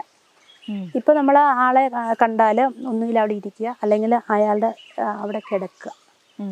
അതാ ഇപ്പം നമ്മൾ ചെയ്യുന്നത്. ഇപ്പം അറസ്റ്റ് വർക്ക് പഠിപ്പിക്കുന്നില്ല, കടിച്ച് പഠിപ്പിക്കുന്നില്ല. അപ്പം അതുകൊണ്ട് നമുക്ക് ധൈര്യമായിട്ട് എവിടെയും കൊണ്ടാം. പിന്നെ നമ്മൾ ഡ്യൂട്ടിക്കെല്ലാം പോകുന്നല്ലേ, ആൾക്കാരെ കടിക്കാൻ പാടില്ലല്ലോ, പൊതുജനങ്ങളെ കടിക്കാൻ പാടില്ല. അതെ, അതാ ഞാൻ ചോദിച്ചത്. പൊതുജനങ്ങളുടെ ഇടയിലേക്ക് പോകുമ്പോഴേ പരിചയമില്ലാത്ത ആളുകളാവുമ്പോൾ ഉപദ്രവിക്കാനുള്ളൊരു ശ്രമം നടത്തും. അപൂർവം ചില ഡോഗുകളെ ഉള്ളൂ. അങ്ങനെയുള്ള ഡോഗുകളെ നമ്മളത് കരുതിയിട്ടേ കൊണ്ടുപോകുള്ളൂ. അവർക്ക് മറ്റേ മസിലൊക്കെ ഇട്ടിട്ടൊക്കെ കൊണ്ടുപോകാറുള്ളൂ, കടിക്കാതിരിക്കാൻ വേണ്ടിയിട്ട്. അത് വളരെ അപൂർവമുള്ളൂ. ഈ ഡോഗിന്റെ ഒരു കമ്മ്യൂണിക്കേഷൻ എങ്ങനെയാ നിങ്ങളുമായിട്ട്? അതായത് ഇപ്പം ഓരോന്ന് സെർച്ച് ചെയ്തിട്ടാണല്ലോ പോകുന്നത്. അപ്പം സെർച്ച് ചെയ്ത് അത് കണ്ടെത്തി കഴിഞ്ഞാൽ അത് കണ്ടെത്തി എന്നുള്ളത് നിങ്ങളിലേക്ക് അതെങ്ങനെയാണ് കമ്മ്യൂണിക്കേറ്റ് ചെയ്യുന്നത്? അതിപ്പോ നമ്മള് സിനിമയിലൊക്കെ കാണുന്നുണ്ട്, ഇങ്ങനെ മണത്ത് നോക്കുന്നു, നിങ്ങളെ നോക്കുന്നു, അങ്ങനെയൊക്കെ ഉള്ള. എന്റെ ഡോഗിന്റെ ഞാൻ പറഞ്ഞുതരാം. അത് നമ്മൾ ഡോഗിന്റെ ബോഡി ലാംഗ്വേജ് ശരിക്കും മനസ്സിലാക്കിയിരിക്കണം. കാരണം ഇവര് നന്നായിട്ട് നമ്മളുമായിട്ട് കമ്മ്യൂണിക്കേറ്റ് ചെയ്യും. ഇവർക്ക് സംസാരിക്കാൻ അറിയില്ല എന്നേ ഉള്ളൂ. പക്ഷെ ഇവര് നല്ലപോലെ നമ്മളുമായിട്ട് എന്തിനാണോ അവരെ വിട്ടത് അത് നമ്മളെ അവർ മനസ്സിലാക്കി തരും. ഇപ്പോൾ ഞാനിപ്പോൾ ഒരു എക്സാമ്പിൾ പറയാം. ഒരു എക്സ്പ്ലോസീവ് ഇപ്പം ഒരു സ്ഥലത്ത് ഒളിപ്പിച്ച് വെച്ചു. ഇപ്പോൾ ഒരു 10 മിന്നിനെ നിർത്തി. ആ മിന്നിൻ്റെ പോക്കറ്റിൽ വേണമെങ്കിൽ എക്സ്പ്ലോസീവ് ഒളിപ്പിച്ചേക്കാം. അപ്പോൾ മനുഷ്യ ബോംബുകളൊക്കെ വരുമല്ലോ, പോക്കറ്റിൽ വെക്കാം, ചിലപ്പോൾ അരയിൽ വെക്കാം, ഷൂവിൻ്റെ ഉള്ളിൽ വെക്കാം. ഇപ്പോൾ കാർഗോ പാൻ്റൊക്കെ ആണെങ്കിൽ നമുക്കിപ്പോൾ ഈ ഭാഗത്തൊക്കെ വെക്കാം. അപ്പം എവിടെ വേണമെങ്കിലും വെക്കാം. ഇപ്പോൾ ഇവിടെ വേണമെങ്കിൽ വെക്കാം, ഈ പോക്കറ്റിൽ വെക്കാം. അത് അവർക്ക് ഇഷ്ടമുള്ള എവിടെ വെച്ചാൽ അവിടെയൊക്കെ വെക്കാം. അപ്പോൾ ഇങ്ങനെ 10 പേരെ നിർത്തി ആർട്ടിക്കിൾ വെച്ചു. നമ്മുടെ ഡോഗിനെ ഇങ്ങനെ വിടുവാണ്. ഡോഗിനെ ഇങ്ങനെ വിട്ടുപോയി അവർ ആദ്യം തന്നെ നമ്മളൊരു സിസ്റ്റം അവരെ പഠിപ്പിച്ചു വെച്ചിട്ടുണ്ട്. എങ്ങനെ സ്മെല്ല് ചെയ്യണം, അല്ലാതെ ചുമ്മാ ഓടിപ്പോയിട്ട് ഇങ്ങനെ മണക്കുമല്ല. നമ്മളൊരു പാറ്റേൺ അവരെ പഠിപ്പിച്ചു വെച്ചിട്ടുണ്ട്. അതായത് ഒരാളെയും വിട്ടുപോകാതെ, ഒരു ഹ്യൂമൻ ബോഡിയുടെ ഒരു ഭാഗവും വിട്ടുപോകാതെ കംപ്ലീറ്റ് സെർച്ച് ചെയ്യണം. ഇപ്പം ഇവിടെ മാത്രം മണത്ത് ഓടി അപ്പുറത്ത് 2-3 ആളുടെ അപ്പുറത്തേക്ക് ഇവർ സ്കിപ്പ് ചെയ്ത് പോയാൽ ഈ പോക്കറ്റിലാണ് ആർട്ടിക്കിൾ ഇരിക്കണമെങ്കിൽ അവർ കാണൂലല്ലോ. ഇവിടെ മണക്കണ്ടേ? ഇപ്പം ഇവിടെയാണ് എക്സ്പ്ലോസീവ് ഉള്ളതെങ്കിൽ ഡോഗ് ഇവിടെ മണക്കണം. അപ്പം നമ്മളെ അവരെ ഒരു സിസ്റ്റം പഠിപ്പിച്ചു വെച്ചിട്ടുണ്ട്. ഇന്ന രീതിയിൽ മണക്കണമെന്ന് പഠിപ്പിച്ചിട്ടുണ്ട്. ഇപ്പോൾ എൻ്റെ മാഗീനൊക്കെ ഇടുവാണെങ്കിൽ മാഗി കറക്റ്റ് അങ്ങനെ പൊക്കോളും. മാഗി കറക്റ്റ് ഇങ്ങനെ കാല് മുതൽ മണത്ത്, ഷൂ മണത്ത്, അവളിങ്ങനെ പോക്കറ്റ് മണത്ത്, അരയൊക്കെ മണത്ത്, പോക്കറ്റ് മണത്ത്, അങ്ങനെ ആ സിസ്റ്റമാറ്റിക്കായിട്ട് അങ്ങ് പൊക്കോളും. ഈ പോകുന്ന വഴിക്ക് ഇവർ ഇങ്ങനെ മുളച്ച് നിൽക്കുന്ന കണ്ടിട്ടോ അല്ലെങ്കിൽ വേറെ എന്തെങ്കിലും കണ്ടിട്ടോ കളറ് കണ്ടിട്ടോ ഒന്നും അല്ല ഇവർ ആർട്ടിക്കിൾ ഐഡൻറ്റിഫൈ ചെയ്യുന്നത്. ഇവർ സ്മെല്ലെടുത്തിട്ട് മാത്രമാണ്. ഇവർ സ്മെല്ലിങ് കപ്പാസിറ്റിയാണ് ഇവരുടെ നമ്മൾ ഉപയോഗിക്കുന്നത്. അപ്പോൾ ഈ പോകുന്ന വഴിക്ക് ഇവർക്ക് സ്മെല്ല് കിട്ടിയിട്ടുണ്ടെങ്കിൽ ഇവർ അവിടെ ഇരിക്കും പെട്ടെന്ന്. അങ്ങനെ ഇരിക്കാനാണ് നമ്മളെ അവരെ പഠിപ്പിച്ചു വെച്ചേക്കുന്നത്. അവർ മണം കിട്ടിയാൽ പെട്ടെന്ന് അവിടെ ഇരിക്കും. ആ ഇരുന്ന് കഴിയുമ്പോൾ നമുക്ക് മനസ്സിലാക്കാം അവിടെ ഉണ്ടെന്നുള്ളത്. ശരി. ചിലപ്പം ഡോഗ് ഇരുന്നിട്ട് ചിലപ്പോൾ നമ്മളിങ്ങനെ തിരിഞ്ഞു നോക്കും. ഇവിടെ ഉണ്ട് സാരം എന്നുള്ള രീതിയിലൊന്ന് നമ്മളെ തിരിഞ്ഞു നോക്കും. അപ്പം നമ്മൾ നെക്സ്റ്റ് പറഞ്ഞാൽ അവിടുന്ന് വേഗം നമ്മൾ റിവാർഡ് കൊടുക്കുന്നതാണ് അവർ റിവാർഡ് കൊടുക്കുക. അല്ലെങ്കിൽ നെക്സ്റ്റ് പറഞ്ഞാൽ അവർ വേഗം അവിടെ നിന്ന് എഴുന്നേറ്റ് അടുത്ത ആളുടെ അടുത്തോട്ട് പോയിക്കോളും. അപ്പോൾ ഈ എൻ്റെ ഡോഗൊന്ന് എക്സ്പ്ലോസീവ് ആണല്ലോ, ഇവർ കുരയ്ക്കാൻ പാടില്ല, ആർട്ടിക്കിൾ കണ്ടെത്തിയാൽ മാന്താൻ പാടില്ല, ഒരു ആക്ടിവിറ്റീസും പാടില്ല ഇവർ. കാരണം ശബ്ദം കേട്ടാലൊക്കെ പൊട്ടുന്ന ബോംബുകളൊക്കെ ഉണ്ട്, മർദ്ദം വന്നാൽ പൊട്ടുന്ന സാധനങ്ങളൊക്കെ ഉണ്ട്. അപ്പം ആർട്ടിക്കിളിൽ ചവിട്ടാൻ പാടില്ല, മാന്താൻ പാടില്ല, ശബ്ദം ഉണ്ടാക്കാൻ പാടില്ല, ഒന്നുമില്ല. ജസ്റ്റ് സ്മെല്ല് ചെയ്യുക, അവിടെ ഇരിക്കുക, അത്ര ചെയ്യാൻ പാടുള്ളൂ. പക്ഷെ നാർക്കോട്ടിക് ഡോഗിന് മാന്തുന്നതിനും കുറയ്ക്കുന്നതിനും ഒന്നും കുഴപ്പമില്ല, അത് പൊട്ടിത്തെറിക്കൊന്നുമില്ലല്ലോ. അപ്പം അവർക്ക് മാന്താം, അത് കുഴപ്പമില്ല. അവർ ചിലപ്പോൾ കുഴിയൊക്കെ മാന്താൻ വേണ്ടി ചില ഡോഗൊക്കെ അത് മാന്തി ഒരു സാധനം പുറത്തെടുത്ത് കാണിച്ചു തരും. നമ്മൾ ഇതിനകത്തുണ്ടെന്നും പറഞ്ഞ് മാന്തി പുറത്തെടുത്ത് കാണിച്ചു തരും. പക്ഷെ അതിന് കുഴപ്പമില്ല. പക്ഷെ എക്സ്പ്ലോസീവിന് അത് ചെയ്യാൻ പാടില്ല. അപ്പോൾ നമ്മളെ അങ്ങനെയാണ് നമ്മളോട് അവർ പറയുന്നത് അങ്ങനെയാണ്. ഇനിയിപ്പോൾ ഇരിക്കാനൊരു സാഹചര്യം ഇല്ലയെന്നുണ്ടെങ്കിൽ അവർ അവിടെ മണത്തിട്ട് നമ്മളെ ഒന്ന് നോക്കും ഇവിടെ. അപ്പോൾ നമ്മളൊന്നും കൂടി ഞാൻ ജസ്റ്റ് ചുമ്മാ ഇങ്ങനെ ചോദിക്കും എവിടെയാണ് മാഗിയെന്ന് ചോദിച്ചാൽ മൂക്കുകൊണ്ട് ഇങ്ങനെ തൊട്ട് കാണിക്കും. എന്നിട്ട് എൻ്റെ നേരെ പിന്നെ ഇങ്ങനെ നോക്കും. അപ്പം നമുക്ക് ഉറപ്പിക്കാം അവിടെ സാധനം ഉണ്ടെന്നുള്ളത്. ഫേക്കായിട്ടൊന്നും അങ്ങനെ അധികം പോയിരിക്കത്തൊന്നുമില്ല. ആർട്ടിക്കിൾ കറക്റ്റ് മണത്തിട്ട് തന്നെ പോയിരിക്കുള്ളൂ. അപ്പോൾ ഫുള്ള് ഒരു ബോഡി ഒരാളെ ചെക്ക് ചെയ്തു. ഇനിയിപ്പം ലഗേജുകളാണെന്നുണ്ടെങ്കിൽ ലഗേജ് ഫുള്ള് ചെക്ക് ചെയ്യണം. ഇപ്പോൾ ലഗേജിൻ്റെ ഒക്കെ അടിയിലൊക്കെ മണത്തിട്ടൊന്നും കാര്യം അതിൻ്റെ സിബിക്കടയൊക്കെ സ്മെല്ല് പുറത്തു വരുള്ളൂ. പക്ഷെ അവർ കംപ്ലീറ്റ് മണക്കും, മൊത്തം മണത്ത്. അത് അതിൻ്റെ ഒരു എന്തെങ്കിലും ഒരു സിഗ്നൽ കിട്ടിയാൽ അപ്പം ആ സ്പോട്ടിൽ ഇരിക്കും അവർ. അങ്ങനെയാണ് അവർ നമ്മളുമായിട്ട് കമ്മ്യൂണിക്കേറ്റ് ചെയ്യുന്നത്. പറയാനറിയില്ലല്ലോ. തെറ്റിപ്പോകുന്ന സാഹചര്യം ഉണ്ടായിട്ടുണ്ടോ? തെറ്റിപ്പോകുന്നത് വിരളമായിട്ട് വന്നിട്ടുണ്ട്. അത് തെറ്റിപ്പോകുന്ന വെച്ചാൽ ഞാനൊരു എക്സാമ്പിൾ പറയാം. ഇപ്പം നമ്മൾ കുറേ ബാഗ് വെച്ചിട്ട് സെർച്ച് ചെയ്യാന്ന് വെച്ചോ. ഇപ്പോൾ നമ്മൾ ഇന്നൊരു ബാഗിനകത്ത് വെച്ചു, ആ ബാഗിനകത്ത് നാളെ നമ്മൾ ചിലപ്പോൾ ആർട്ടിക്കിൾ വിൽക്കുന്നുണ്ടാവില്ല. എക്സാമ്പിൾ ഞാൻ പറഞ്ഞാണ്. പക്ഷേ നമ്മൾ ആർട്ടിക്കിൾ വെച്ചില്ലെങ്കിൽ ഇന്ന് വെച്ച ആർട്ടിക്കിളിൻ്റെ സ്മെല്ല് അതിനകത്തുണ്ടാവും, അതിൻ്റെ ഈ ധൂളികൾ അതിനകത്ത് വീണ് കിടപ്പുണ്ടാവും.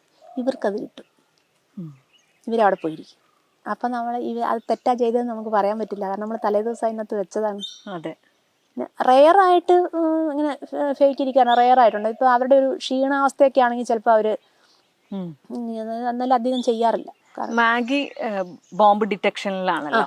ഒരു ഡോഗ് ഒരൊറ്റ വിഭാഗത്തിലെ പരിശീലനം നേടുള്ളൂ? നമ്മളിപ്പോൾ അങ്ങനെ കൊടുക്കുന്നുള്ളൂ. ചില ഡോഗുകൾ ഇങ്ങനെ ഈ മൊബൈൽ പട്രോൾ എന്നൊക്കെ പറഞ്ഞിട്ട് പെട്രോളിങ്ങിൻ്റെ ഡ്യൂട്ടി കൊടുക്കുന്നുണ്ട്. അങ്ങനെ 1-2 ഡ്യൂട്ടികൾ കൊടുക്കുന്ന ഡോഗുകളുണ്ട്. പക്ഷെ നമ്മൾ കേരളത്തിൽ ഇപ്പം ഒരു ഡോഗ് ഒരു ഡ്യൂട്ടിയെ ചെയ്യും. നാർക്കോട്ടിക്കും എക്സ്പ്ലോസീവിനെ ഡിറ്റക്ട് ചെയ്യാൻ പഠിപ്പിച്ചാൽ ഡോഗിന് കൺഫ്യൂഷൻ ആവും. നമ്മളെപ്പോലെ അവർക്ക് വിവേചന ബുദ്ധി ഇല്ലല്ലോ. അപ്പം ഏത് സ്മെല്ലിലാ ഇരിക്കേണ്ടതെന്നുള്ളത് അവർക്ക് കൺഫ്യൂഷൻ വരും. നമ്മളെപ്പോലെ അവർ തിരിച്ചറിയില്ല. അപ്പം ഏതാണോ പഠിപ്പിച്ചു വെക്കുന്നത് അത് ആക്യുറേറ്റ് ആയിട്ട് നമ്മൾ പഠിപ്പിച്ചു പോവുക. അതുകൊണ്ടാണ് ഒരു ഡോഗിന് ഒരു ട്രേഡ് മാത്രം കൊടുത്തിങ്ങനെ പോകുന്നത്. അല്ലെങ്കിൽ പിന്നെ ഇനിയിപ്പോൾ എന്തെങ്കിലും ട്രേഡ് ചേഞ്ച് ചെയ്യണമെന്നുണ്ടെങ്കിൽ പിന്നെ നമ്മൾ ആദ്യം പഠിപ്പിച്ച കംപ്ലീറ്റ് അവർ മറന്നു പോയിട്ട് വേറെ ട്രേഡ് ട്രെയിനിങ് കൊടുക്കണം. വേറെ ട്രെയിനിങ് കൊടുക്കണം. എത്ര വർഷമാണ് ഒരു ഡോഗിന്റെ കാലാവധി? 10 വർഷം. 10 വർഷം. 10 വയസ്സ് വരെ അവർക്ക് സർവീസിൽ തുടരാം. ഇൻ കേസിന് ഇപ്പം എന്തെങ്കിലും സീരിയസ് ആയിട്ടുള്ള അസുഖം വരുവാണ്, അപ്പോൾ ഡോക്ടർ പറയാണ് അവരെ ഇങ്ങനെ ഡ്യൂട്ടിക്ക് എടുക്കാൻ പറ്റില്ല എന്ന് പറഞ്ഞാൽ അവരെ ഡീകമ്മീഷൻ ചെയ്യും. ഡീകമ്മീഷൻ ചെയ്ത് കഴിഞ്ഞാൽ ഇപ്പം ഹാലർമാർ ചോദിച്ചാൽ കൊടുത്തു വിടുന്നുണ്ട്. നേരത്തെ അങ്ങ് കൊടുക്കില്ലായിരുന്നു. അപ്പോൾ നമുക്ക് പോലീസ് അക്കാദമിയിൽ വിശ്രാന്തി എന്ന് പറഞ്ഞിട്ടൊരു സ്ഥലമുണ്ട്. ലോക്നാഥ് ബെഹ്റ സാറ് DGP ആയിരുന്ന സമയത്ത് അദ്ദേഹം തുടങ്ങിയൊരു സംരംഭമാണത്. അപ്പം റിട്ടയർ ആയി കഴിയുമ്പോൾ നമുക്ക് ഹാലർമാർക്ക് വീട്ടിൽ കൊണ്ടുപോകാൻ എന്തെങ്കിലും ബുദ്ധിമുട്ടുള്ളവരുണ്ടെങ്കിൽ അവിടെ കൊണ്ടുപോയാക്കും. അവരുടെ ഒരു റിട്ടയർമെന്റ് ഹോമാണത്, വിശ്രാന്തി. ശരി. മരണം വരെ അവർക്ക് അവിടെ കഴിയാം. ഫുഡും കൊടുക്കും, ചികിത്സിക്കും, എല്ലാം ചെയ്യും. മരിച്ചാൽ ആചാരം കൊടുത്തുകൊണ്ട് അവിടെ അടക്കുകയും ചെയ്യും. അവർക്ക് ഒരു പോലീസുകാരൻ മരിച്ചാൽ എന്ത് ആചാരമാണോ കൊടുക്കണേ അതേപോലെ അവർക്ക് ആചാരം കൊടുത്ത് അവരെ അടക്കം ചെയ്യും. അപ്പം നമ്മൾ വീട്ടിൽ കൊണ്ടുപോവുകയാണെങ്കിൽ അത് ഉണ്ടാവില്ല. ഇവിടുന്ന് മരിച്ചാൽ മാത്രമേ അങ്ങനെയുള്ളൂ. അത് ശരി. 10 വർഷം കൊണ്ടേ ഡോഗുമായിട്ട് വല്ലാത്തൊരു അടുപ്പം വരുമല്ലോ. ഇപ്പൊ സ്വാഭാവികമായിട്ടും ഈ ഹാൻഡ്ലർമാർക്ക് ഡോഗിനെ കൂടെ കൊണ്ടുപോകണം എന്ന് തന്നെയല്ലേ തോന്നുക? അതെ, അങ്ങനെ തോന്നും. പക്ഷെ ചിലർക്ക് വീട്ടിലെ സാഹചര്യങ്ങളൊക്കെ കൊണ്ട് കൊണ്ടുപോകാൻ പറ്റാത്തവരുണ്ട്. അവരാണ് ഇപ്പം വീട്ടിലിപ്പം നമ്മുടെ കൂടെയുള്ളവർക്ക് ചിലപ്പോൾ ഡോഗിനെ ഇഷ്ടമായിക്കൊള്ളണമെന്നില്ലല്ലോ. എനിക്കിഷ്ടമാണെങ്കിൽ എൻ്റെ വീട്ടിലുള്ളവർക്ക് ഇഷ്ടമല്ലെങ്കിൽ പിന്നെ ഞാൻ കൊണ്ടുപോയാൽ ബുദ്ധിമുട്ടല്ലേ. പിന്നെ ചിലരുടെ ഫാമിലി ചിലപ്പോൾ ഇവിടെ ഉണ്ടാവില്ല, വിദേശത്തൊക്കെ ഫാമിലി ഉള്ളവരൊക്കെ ആണെങ്കിൽ അങ്ങനെയുള്ളവർക്കൊന്നും കൊണ്ടുപോകാൻ പറ്റില്ലല്ലോ. അപ്പോൾ അവരൊക്കെ വിശ്രാന്തിയിലോട്ട് വിടും. ഡോഗിന് ഭയങ്കര സ്ട്രെസ്സാണ്. 10 വർഷം കൂടെ കൊണ്ടുനടന്നിട്ട് പെട്ടെന്ന് അവരെ മറ്റു സ്ഥലത്ത് ചെല്ലുമ്പം ചില ഡോഗൊക്കെ വരുമ്പോൾ കുറച്ച് ദിവസം ഫുഡ് കഴിക്കാതെയൊക്കെ ഇരിക്കുകയൊക്കെ ചെയ്യും. അവർക്ക് ഭയങ്കര ടെൻഷൻ വരും. ഹാൻഡ്ലറുടെ സ്ഥിതി എന്താ? എനിക്കാണെങ്കിൽ സഹിക്കാൻ പറ്റില്ല. ഞാൻ മാഗി റിട്ടയർ ആകുന്നതിന് മുന്നേ ഞാൻ റിട്ടയർ ആവും. ശരി. അപ്പോൾ അങ്ങനെ റിക്വസ്റ്റ് ചെയ്യണമെന്ന് വിചാരിച്ചിരിക്കുന്നു. മാഗി കാരണം ഇപ്പം എൻ്റെ വീട്ടിലൊരു അംഗം തന്നെയാണ്. എൻ്റെ എല്ലാവർക്കും, വീട്ടിലെല്ലാവർക്കും, പിള്ളേർക്കായാലും അമ്മയ്ക്കായാലും ഹസ്ബൻഡിനായാലും എല്ലാവർക്കും മാഗീന് ഭയങ്കര ഇഷ്ടമാണ്. സംസ്ഥാന പോലീസ് ഡ്യൂട്ടി മീറ്റും ദേശീയ പോലീസ് ഡ്യൂട്ടി മീറ്റും എന്നൊക്കെ പറഞ്ഞ് നടക്കുമ്പം അവിടെ ഡോഗിനെ കൊണ്ടുപോകുന്നുണ്ടല്ലോ. ഉണ്ട്. ഈ ഡ്യൂട്ടി മീറ്റിൽ ഡോഗിൻ്റെ ഒരു മത്സര രീതി എങ്ങനെയാണ്? മത്സര രീതികൾ എന്ന് വെച്ചാൽ നമുക്ക് ശരിക്കും ഡോഗിന് അവിടെ 7 ഐറ്റമാണ് മത്സരിക്കാനുള്ളത്. ഒന്ന് ബേസിക് ഒബീഡിയൻസ് എന്ന് പറയും. അതായത് ഡോഗ് നമ്മുടെ ഒപ്പം തന്നെ നടക്കണം. മുന്നേ കയറി പോരുത്, പുറകെ പോരുത്, നമ്മുടെ ഒപ്പം തന്നെ. ഹീൽ വാക്ക് എന്നതിന് പറയുക. ഹീലിൽ പരേഡ് ചെയ്യണം. ക്വിക്ക് മാർച്ച് ചെയ്യുക, സ്ലോ മാർച്ച് ചെയ്യുക, ഡബിൾ മാർച്ച് ചെയ്യുക. അത് മെന്നെങ്ങനെ പരേഡ് ചെയ്യുന്നോ അതുപോലെ തന്നെ പരേഡ് ചെയ്ത് കാണിച്ചു കൊടുക്കണം. പിന്നെ ഡോഗിനെ നമ്മൾ ഒരു സ്ഥലത്ത് ഇരുത്തിയിട്ട് നമ്മൾ കുറച്ച് അകലെ പോയിട്ട്, ഡിസ്റ്റൻസ് കൺട്രോൾ എന്ന് പറയാം, അത് കുറച്ച് അകലെ പോയിട്ട് ഡോഗിനോട് സിറ്റ് അപ്പ് ഡൗൺ ഒക്കെ പറയുക. അപ്പോൾ അവരതൊക്കെ ചെയ്യണം. അത് നല്ല പ്രത്യേക രീതിയിൽ ചെയ്യണം. അതൊക്കെ അവർ പഠിപ്പിച്ച് വെച്ചിട്ടുണ്ട്, അതുപോലെ ചെയ്യണം. പിന്നെ കം വിളിക്കുമ്പോൾ നമ്മുടെ അടുത്തോട്ട് വരണം. സ്പീക്ക് ചെയ്യാൻ പറയുമ്പോൾ സ്പീക്ക് ചെയ്യണം. ഹീൽ വിളിക്കുമ്പോൾ ഹീൽ വരണം. അതൊക്കെയാണ് ആ പരേഡിൻ്റെ ഒരു സിസ്റ്റം എന്ന് പറയുന്നത്. അത് കഴിഞ്ഞിട്ട് പിന്നെ നമുക്ക് എന്തെങ്കിലും നമ്മൾ ഈ ഡോഗുമായിട്ടുള്ള ഇൻറ്റിമസിയുടെ പുറത്ത് നമ്മൾ എന്തെങ്കിലും എക്സ്ട്രാ ഒക്കെ പഠിപ്പിച്ച് വെക്കുമല്ലോ. ചിലപ്പം 2 കാലം നടക്കാൻ പഠിപ്പിക്കും, 2 കാലിൽ ഇരിക്കാൻ പഠിപ്പിക്കും, പിന്നെ ഇങ്ങനെ ക്രോസ് വാക്ക് ചെയ്യാനായിട്ട് പഠിപ്പിക്കും. അതൊക്കെ നമ്മളിങ്ങനെ ഡോഗിന് എന്തായാലും എല്ലാവരും എന്തെങ്കിലും കുറച്ച് ഐറ്റമൊക്കെ പഠിപ്പിച്ചിട്ടുണ്ടാവും. അതൊക്കെ നമുക്ക് അവിടെ കാണിച്ചു കൊടുക്കാം. അതൊരു 25 മാർക്കിൻ്റെ ഒരു ഐറ്റമാണ്. പിന്നെ ഒരു ഫുഡ് റെഫ്യൂസൽ എന്നും പറഞ്ഞൊരു ഐറ്റം ഉണ്ട്. ഫുഡ് റെഫ്യൂസൽ അത് നമുക്ക് കേരളത്തിലൊക്കെ ഇതുള്ളതാണ് കേട്ടോ, ടെസ്റ്റുകൾ ഉള്ളതാണ്. അതായത് ഹാലർമാർ കൊടുത്താൽ മാത്രമേ ഡോഗ് ഫുഡ് കഴിക്കാൻ പാടുള്ളൂ. പുറത്തുനിന്നുള്ള ആൾ ഫുഡ് കൊടുത്താൽ കഴിക്കാൻ പാടില്ല.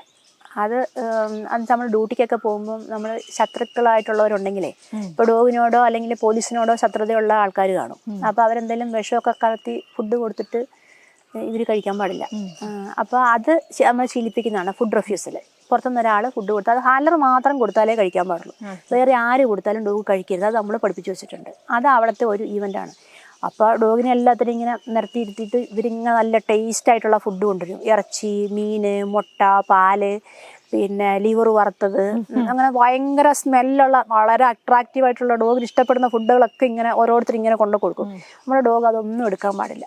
അത് 25 മാർക്കിന്റെ ഒരു ഐറ്റമാണ്. ഏതെങ്കിലും ഡോഗ് കഴിക്കുവോ? ആ, കഴിക്കുന്നവരുണ്ട്. ചില ഡോഗ് കഴിക്കും, മാഗിയൊന്നും കഴിക്കില്ല. ചിലർ കഴിക്കും. നമ്മുടെ കേരളത്തിൽ നിന്നുള്ള ഒരു ഡോഗും ഫുഡ് എടുത്തിട്ടില്ല. അവിടെ വന്ന് വേറെ സ്റ്റേറ്റിൽ നിന്നൊക്കെ വന്ന ചില ഈ ലാബൊക്കെ തീറ്റഭ്രാന്തന്മാരാ, അവര് ഇങ്ങനെ ഫുഡ് എടുക്കാൻ വേണ്ടി നോക്കും. നമ്മുടെ ഡോഗ് ഒന്നും കഴിച്ചിട്ടില്ല. അത് ഒരു ഈവന്റ്. പിന്നെന്ന് പറയുന്നത് പിന്നെ എല്ലാം ഇതാണ് ട്രേഡ് വർക്ക്. ട്രേഡ് വർക്ക് ഇപ്പം എക്സ്പ്ലോസീവ്, നാർക്കോട്ടിക് ഒക്കെ ആണെന്നുണ്ടെങ്കിൽ 5 തരം സെർച്ച് ഉണ്ടാവും. Building search, vehicle search, human body search, ground search, പിന്നെ ലഗേജ് സെർച്ച്.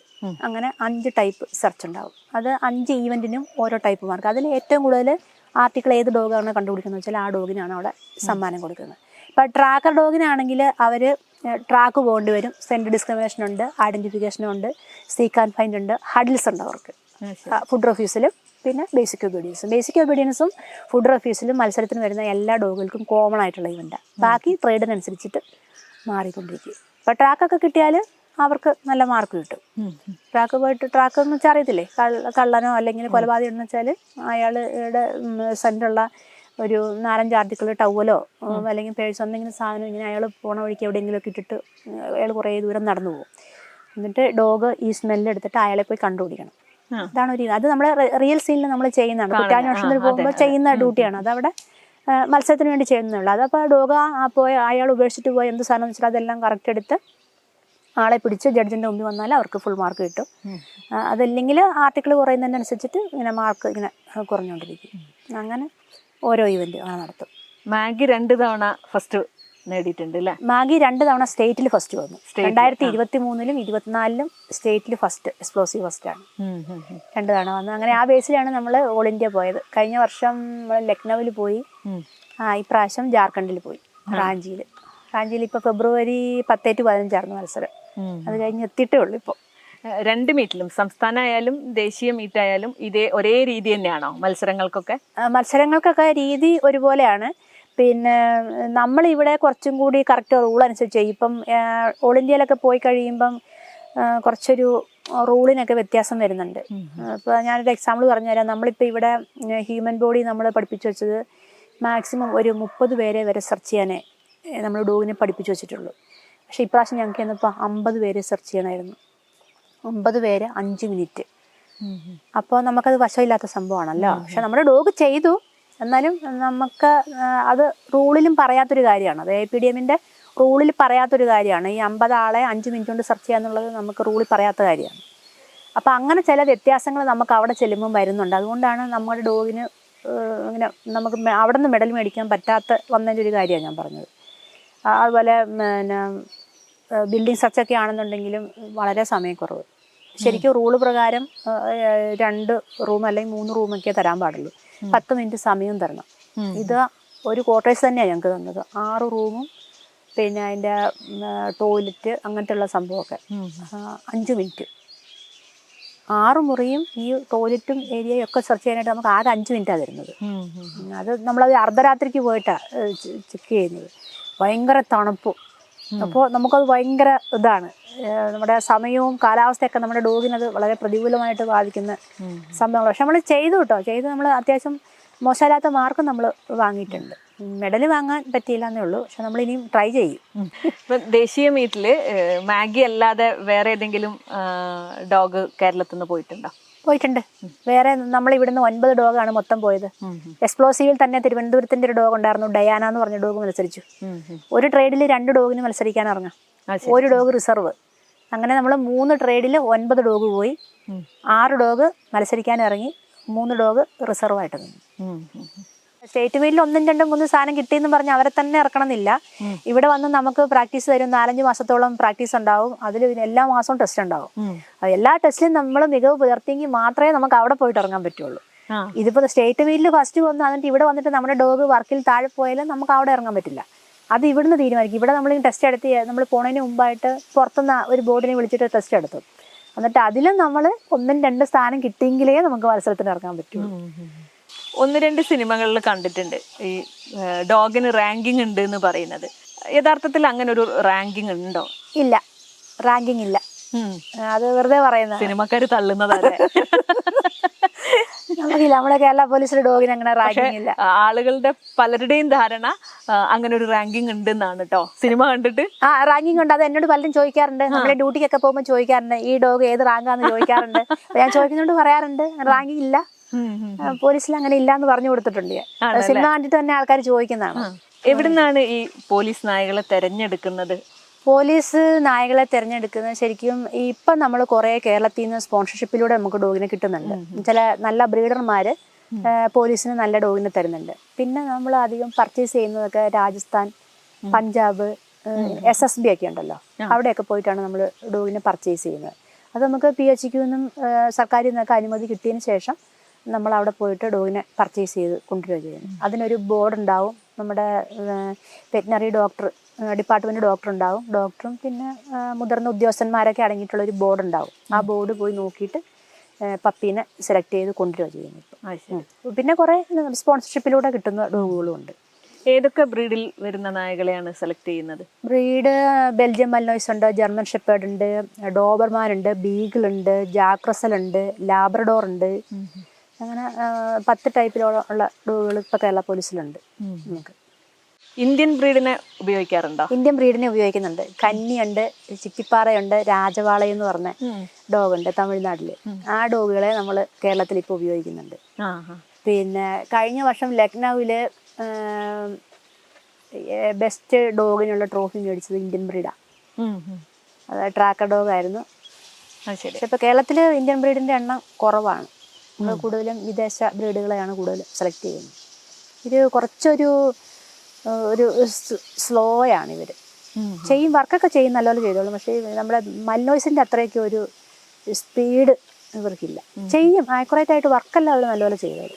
പക്ഷെ എനിക്ക് തന്നെ കുറേയും കൂടിയൊക്കെ അവരെ ഇങ്ങനെ മെച്ചപ്പെടുത്തി എടുത്താൽ ചിലപ്പം നന്നാവുമായിരിക്കും കുറച്ചുകൂടി. ഡോഗ് ഹാൻഡ്ലർമാരായിട്ട് ഇപ്പം സ്ത്രീകൾ കടന്നു വരുന്നുണ്ടോ? ഇപ്പം ഞാൻ വന്നതിന് ശേഷം കുറച്ച് പേര് ഇങ്ങനെ ചോദിക്കുന്നുണ്ട് എങ്ങനെയാണ് ഇതിനകത്തോട്ട് വരുന്നതെന്നൊക്കെ ഇങ്ങനെ കുറച്ച് പേര് ചോദിക്കുന്നുണ്ട്. പക്ഷേ ഞങ്ങളൊരു പ്രശ്നം എന്ന് വെച്ചാൽ ഞങ്ങൾ അറിയുന്നില്ല. ഈ ഡോഗിന് ഇങ്ങനെ വില്ലിങ് ചോദിച്ചുകൊണ്ട് നമുക്ക് മെസ്സേജ് വരും. അപ്പം അത് പലപ്പോഴും ഇങ്ങനെ അറിയാതെ പോകുന്നുണ്ട്. ഇപ്പം കുറച്ച് ലേഡീസ് ഇങ്ങനെ എൻ്റെ അടുത്ത് ഇങ്ങനെ ചോദിച്ചു. ഞാനും പിന്നെ കുറേ പേരോട് പറഞ്ഞു വെച്ചിട്ടുണ്ട്, എന്തായാലും ഞാൻ റിട്ടയർ ചെയ്യുന്നതിന് മുമ്പ് എന്തായാലും കുറച്ച് ലേഡീസ് ഈ രംഗത്തോട്ട് വരണമെന്ന് എനിക്ക് ആഗ്രഹമുണ്ട്. അപ്പോൾ ഇനി അങ്ങനെ നമ്മുടെ ഡോഗിനെ പർച്ചേസ് ചെയ്യാനായിട്ട് അങ്ങനെ പോകുന്നുണ്ടെങ്കിൽ ഞാൻ എന്തായാലും കുറച്ച് പേരുടെ നമ്പറൊക്കെ വാങ്ങി വെച്ചിട്ടുണ്ട്. അപ്പോൾ അങ്ങനെ അവരോട് കൊടുത്താൽ അവർ ഗ്രൂപ്പിലൊക്കെ ഇട്ടോളുമല്ലോ. അപ്പം എന്തായാലും കുറച്ച് സ്ത്രീകൾ വരണം, നല്ലതാണ് വരുന്നത്. ദേശീയ മീറ്റിലൊക്കെ പോകുമ്പോഴുള്ളൊരു അനുഭവം എന്താ? സ്ത്രീകളുണ്ടോ? പ്രാവശ്യം പോയിട്ട് ഞാൻ മാത്രമേ ലേഡി ഉണ്ടായിരുന്നുള്ളൂ. കഴിഞ്ഞ പ്രാവശ്യം പോയപ്പം ITBP എന്നൊരു ലേഡി വന്നിട്ടുണ്ടായിരുന്നു. അപ്പോൾ അതെല്ലാവരും അവിടുന്ന് അത്ഭുതപ്പെടുകയും ചെയ്തു.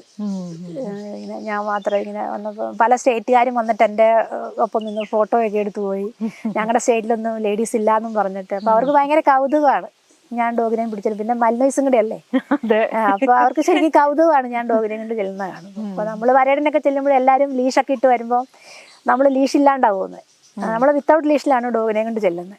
അപ്പോൾ അത് കാണുന്നവർക്ക് നല്ലൊരു ഇമ്പ്രഷനാണ്. കാരണം ഡോഗ് അത്രയും ഒബീഡിയൻ്റ് ആയതുകൊണ്ടാണല്ലോ നമ്മൾ വിത്തൗട്ട് ലീഷിൽ പോകുന്നത്. ഒരു അത്രയും ഇങ്ങനെ ഒരുപാട് ആൾക്കാരൊക്കെ ഇങ്ങനെ ഇരിക്കുന്ന ജഡ്ജസ് അവിടെ ഇരിക്കുന്നുണ്ടാവും, മത്സരത്തിൽ പങ്കെടുക്കാനുള്ള ഡോഗുകളുണ്ടാവും, കാണാൻ വന്നേക്കുന്ന ആൾക്കാർ. അപ്പോൾ ഇങ്ങനെ കുറേ ആൾക്കാരുണ്ടാവും. ഇവരുടെ എല്ലാം നടുക്ക് നമ്മളിങ്ങനെ വളരെ ഫ്രീ ആയിട്ട് ഡോഗിനെയും കൊണ്ട് ഇങ്ങനെ ചെല്ലുമ്പോൾ അത് അറ്റ് എ ടൈം 2 ഡോഗാണ് പരേഡ് ചെയ്ത് കാണിക്കേണ്ടത്. അപ്പോൾ ഞാൻ പോയപ്പോൾ ഞാൻ എൻ്റെ ഡോഗിനെ വിത്തൗട്ടിലാണ് കൊണ്ടുപോയത്. എൻ്റെ കൂടെ വന്ന മെന്നായിരുന്നു. മെന്ന് ലീഷും പിടിച്ചോണ്ടാണ് വന്നത്. ഞാൻ വിത്തൗട്ടിൽ കൊണ്ടുപോയി. എന്നോട് എൻ്റെ സാറന്മാർ ഇവിടെ നിന്ന് പറഞ്ഞു വിത്തൗട്ട് ലീഷ് പൊയ്ക്കുമെന്ന് പറഞ്ഞ് ഞാൻ അങ്ങനെ തന്നെ പോയി. 3 വർഷമായല്ലോ അപ്പം മാഗിയുടെ കൂടെ. അപ്പം മാഗിയുടെ കൂടെയുള്ള നിമിഷങ്ങളിൽ ഏറ്റവും അത്ഭുതം തോന്നിയൊരു നിമിഷം പറയാൻ പറ്റുമോ? എനിക്ക് ഇങ്ങനെ ഓർമ്മയിൽ നിൽക്കുന്ന കുറേ സന്ദർഭങ്ങളുണ്ട്. 1-2 പറയാം ഞാൻ. ഒന്ന്, ഞാൻ ആദ്യം സൂചിപ്പിച്ചല്ലോ, ഞാൻ 8.5 മാസം ട്രെയിനിങ് ആയപ്പോൾ ഞങ്ങൾക്ക് അക്കാദമിയിൽ നിന്ന് ട്രാൻസ്ഫർ ആയി പോകേണ്ടി വന്നൊരു സാഹചര്യം ഞാൻ ആദ്യം പറഞ്ഞിരുന്നല്ലോ. അപ്പോൾ ഞങ്ങളെ ഇവിടുന്ന് പാസ്പോർട്ട് ചെയ്ത് മദർ യൂണിറ്റിലോട്ട് മടക്കി ഞാൻ പോയി. ഞാൻ പക്ഷെ ജോയിൻ ചെയ്തിട്ടില്ല, ഞാൻ ക്വാർട്ടേഴ്സിലുണ്ടായിരുന്നു. അപ്പോൾ അന്ന് ഒരു ഹാൻഡലർ മാത്രമേ ഇവിടെ ഉണ്ടായിരുന്നുള്ളൂ. 2 ഡോഗും ഉണ്ട്. ഞങ്ങൾ 3 ഹാൻഡലർമാരെ ഒരേ സമയം കൊണ്ട് ട്രാൻസ്ഫറായി. ഇപ്പോൾ ആ സമയത്ത് ഈ മാഗി ഭയങ്കര സ്ട്രെസ് അനുഭവിക്കുന്നുണ്ടായിരുന്നു. അത് എനിക്കറിയുന്നില്ല. ഞാനിരിക്കുന്ന റൂമുണ്ടല്ലോ, അത് മാഗിക്കറിയാം ഞാൻ എവിടെ ഇരിക്കണം എന്നൊക്കെ ഉള്ളത്. അപ്പോൾ ഇവിടെ നിന്ന ഹാൻഡലർ എന്നോട് പറഞ്ഞു, മാഡം ഇവക്ക് ഭയങ്കര വിഷമമുണ്ട് കേട്ടോ മാഡത്തെ കാണാത്തല്ലേ, ഇവളെ പുറത്തിറക്കി വിട്ട് ഇവൾ ആദ്യം പോയി നോക്കുന്ന മാഡത്തിൻ്റെ റൂമിൻ്റെ വാതിക്കലാന്ന് പറഞ്ഞു.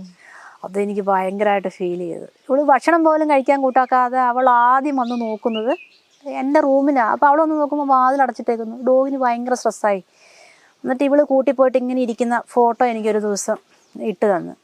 ഇവളിങ്ങനെ വല്ലാണ്ട് വിഷമിക്കുന്നുണ്ട് കേട്ടോ മാഡത്തെ പിന്നെ ഇവിടുത്തെ ജോലിക്കാരൊക്കെ എന്നെ വിളിച്ചു പറഞ്ഞു, മാഡത്തെ കാണാത്തതുകൊണ്ട് മാഗി വല്ലാണ്ട് വിഷമിക്കുന്നുണ്ട് കേട്ടോ മാഡം ഇവിടെ എങ്ങാനും ഉണ്ടെങ്കിൽ ഒന്ന് വന്ന് കാണാൻ പറഞ്ഞു. അപ്പോൾ ചിലരെന്നോട് പറയും നമ്മൾ ട്രാൻസ്ഫറായി നിൽക്കുന്നതല്ലേ, അപ്പോൾ പോയാൽ എങ്ങനെയാണെന്നിങ്ങനെ പറയും. പിന്നെ കുറച്ച് പേര് പറഞ്ഞു ഇങ്ങനെ എന്താ ചെയ്യുക, അവൾ ഭയങ്കര വിഷമിക്കുന്നുണ്ട് കേട്ടോ എന്ന് പറഞ്ഞു. പിന്നെ ഞാൻ വിചാരിച്ചു ഇനിയിപ്പോൾ ആര് വഴക്ക് പറഞ്ഞാലും ഇല്ലയെന്ന് ഓർത്ത് ഞാൻ ഒരു ദിവസം വന്ന് ഞാനും കരഞ്ഞ്. എനിക്ക് ഭയങ്കര സങ്കടമായിപ്പോയി. കാരണം ഇവിടെ ഒരു ഇരിപ്പൊക്കെ ഇങ്ങനെയാണ്. അതിന് ഫോട്ടോയൊക്കെ എൻ്റെ അടുത്തുണ്ട്. ഇങ്ങനെ ചെവിയൊക്കെ താത്തിട്ട് ഇങ്ങനെ ഭയങ്കര സ്ട്രെസ്സായിട്ട് ഇങ്ങനെ സങ്കടപ്പെട്ടിരിക്കുക, ഫുഡ് കഴിക്കാനും കൂട്ടാക്കുന്നില്ല, ഭയങ്കരമായിട്ട് വിഷമിച്ചിട്ട്. പക്ഷേ നമ്മളിങ്ങനെ കണ്ടു കഴിഞ്ഞപ്പോൾ ഈ ഡോഗിൻ്റെ ഒരു കാട്ടായം കണ്ടാൽ അപ്പം നമ്മൾ വിചാരിക്കും നമ്മളെ ഈ ഭൂമിയിൽ വേറെ ആരും ഇതുപോലെ സ്നേഹിക്കുന്നില്ലെന്ന് തോന്നുന്നു. എനിക്ക് തോന്നുന്നത് നമ്മുടെ അമ്മ ഒഴികെ വേറെ ആരും, ഈ നമ്മുടെ മക്കൾ പോലും ചിലപ്പോൾ നമ്മളെ ഇത്രയും സ്നേഹിക്കുന്നുണ്ടാവില്ല. അത്ര സ്നേഹമാണ് ഇവർക്ക്. അതെനിക്ക് ഭയങ്കരമായിട്ട് ഫീൽ ചെയ്തൊരു സംഭവമാണത്. അത് പിന്നെ ഇങ്ങനെ കണ്ട് ഫുഡൊക്കെ കൊടുത്ത് പിന്നെ അവളെ ഒരുമാതിരി സെറ്റായി. പിന്നെ അവളെ കുട്ടിക്കാനത്തേക്ക് കൊണ്ടുത്തന്നു.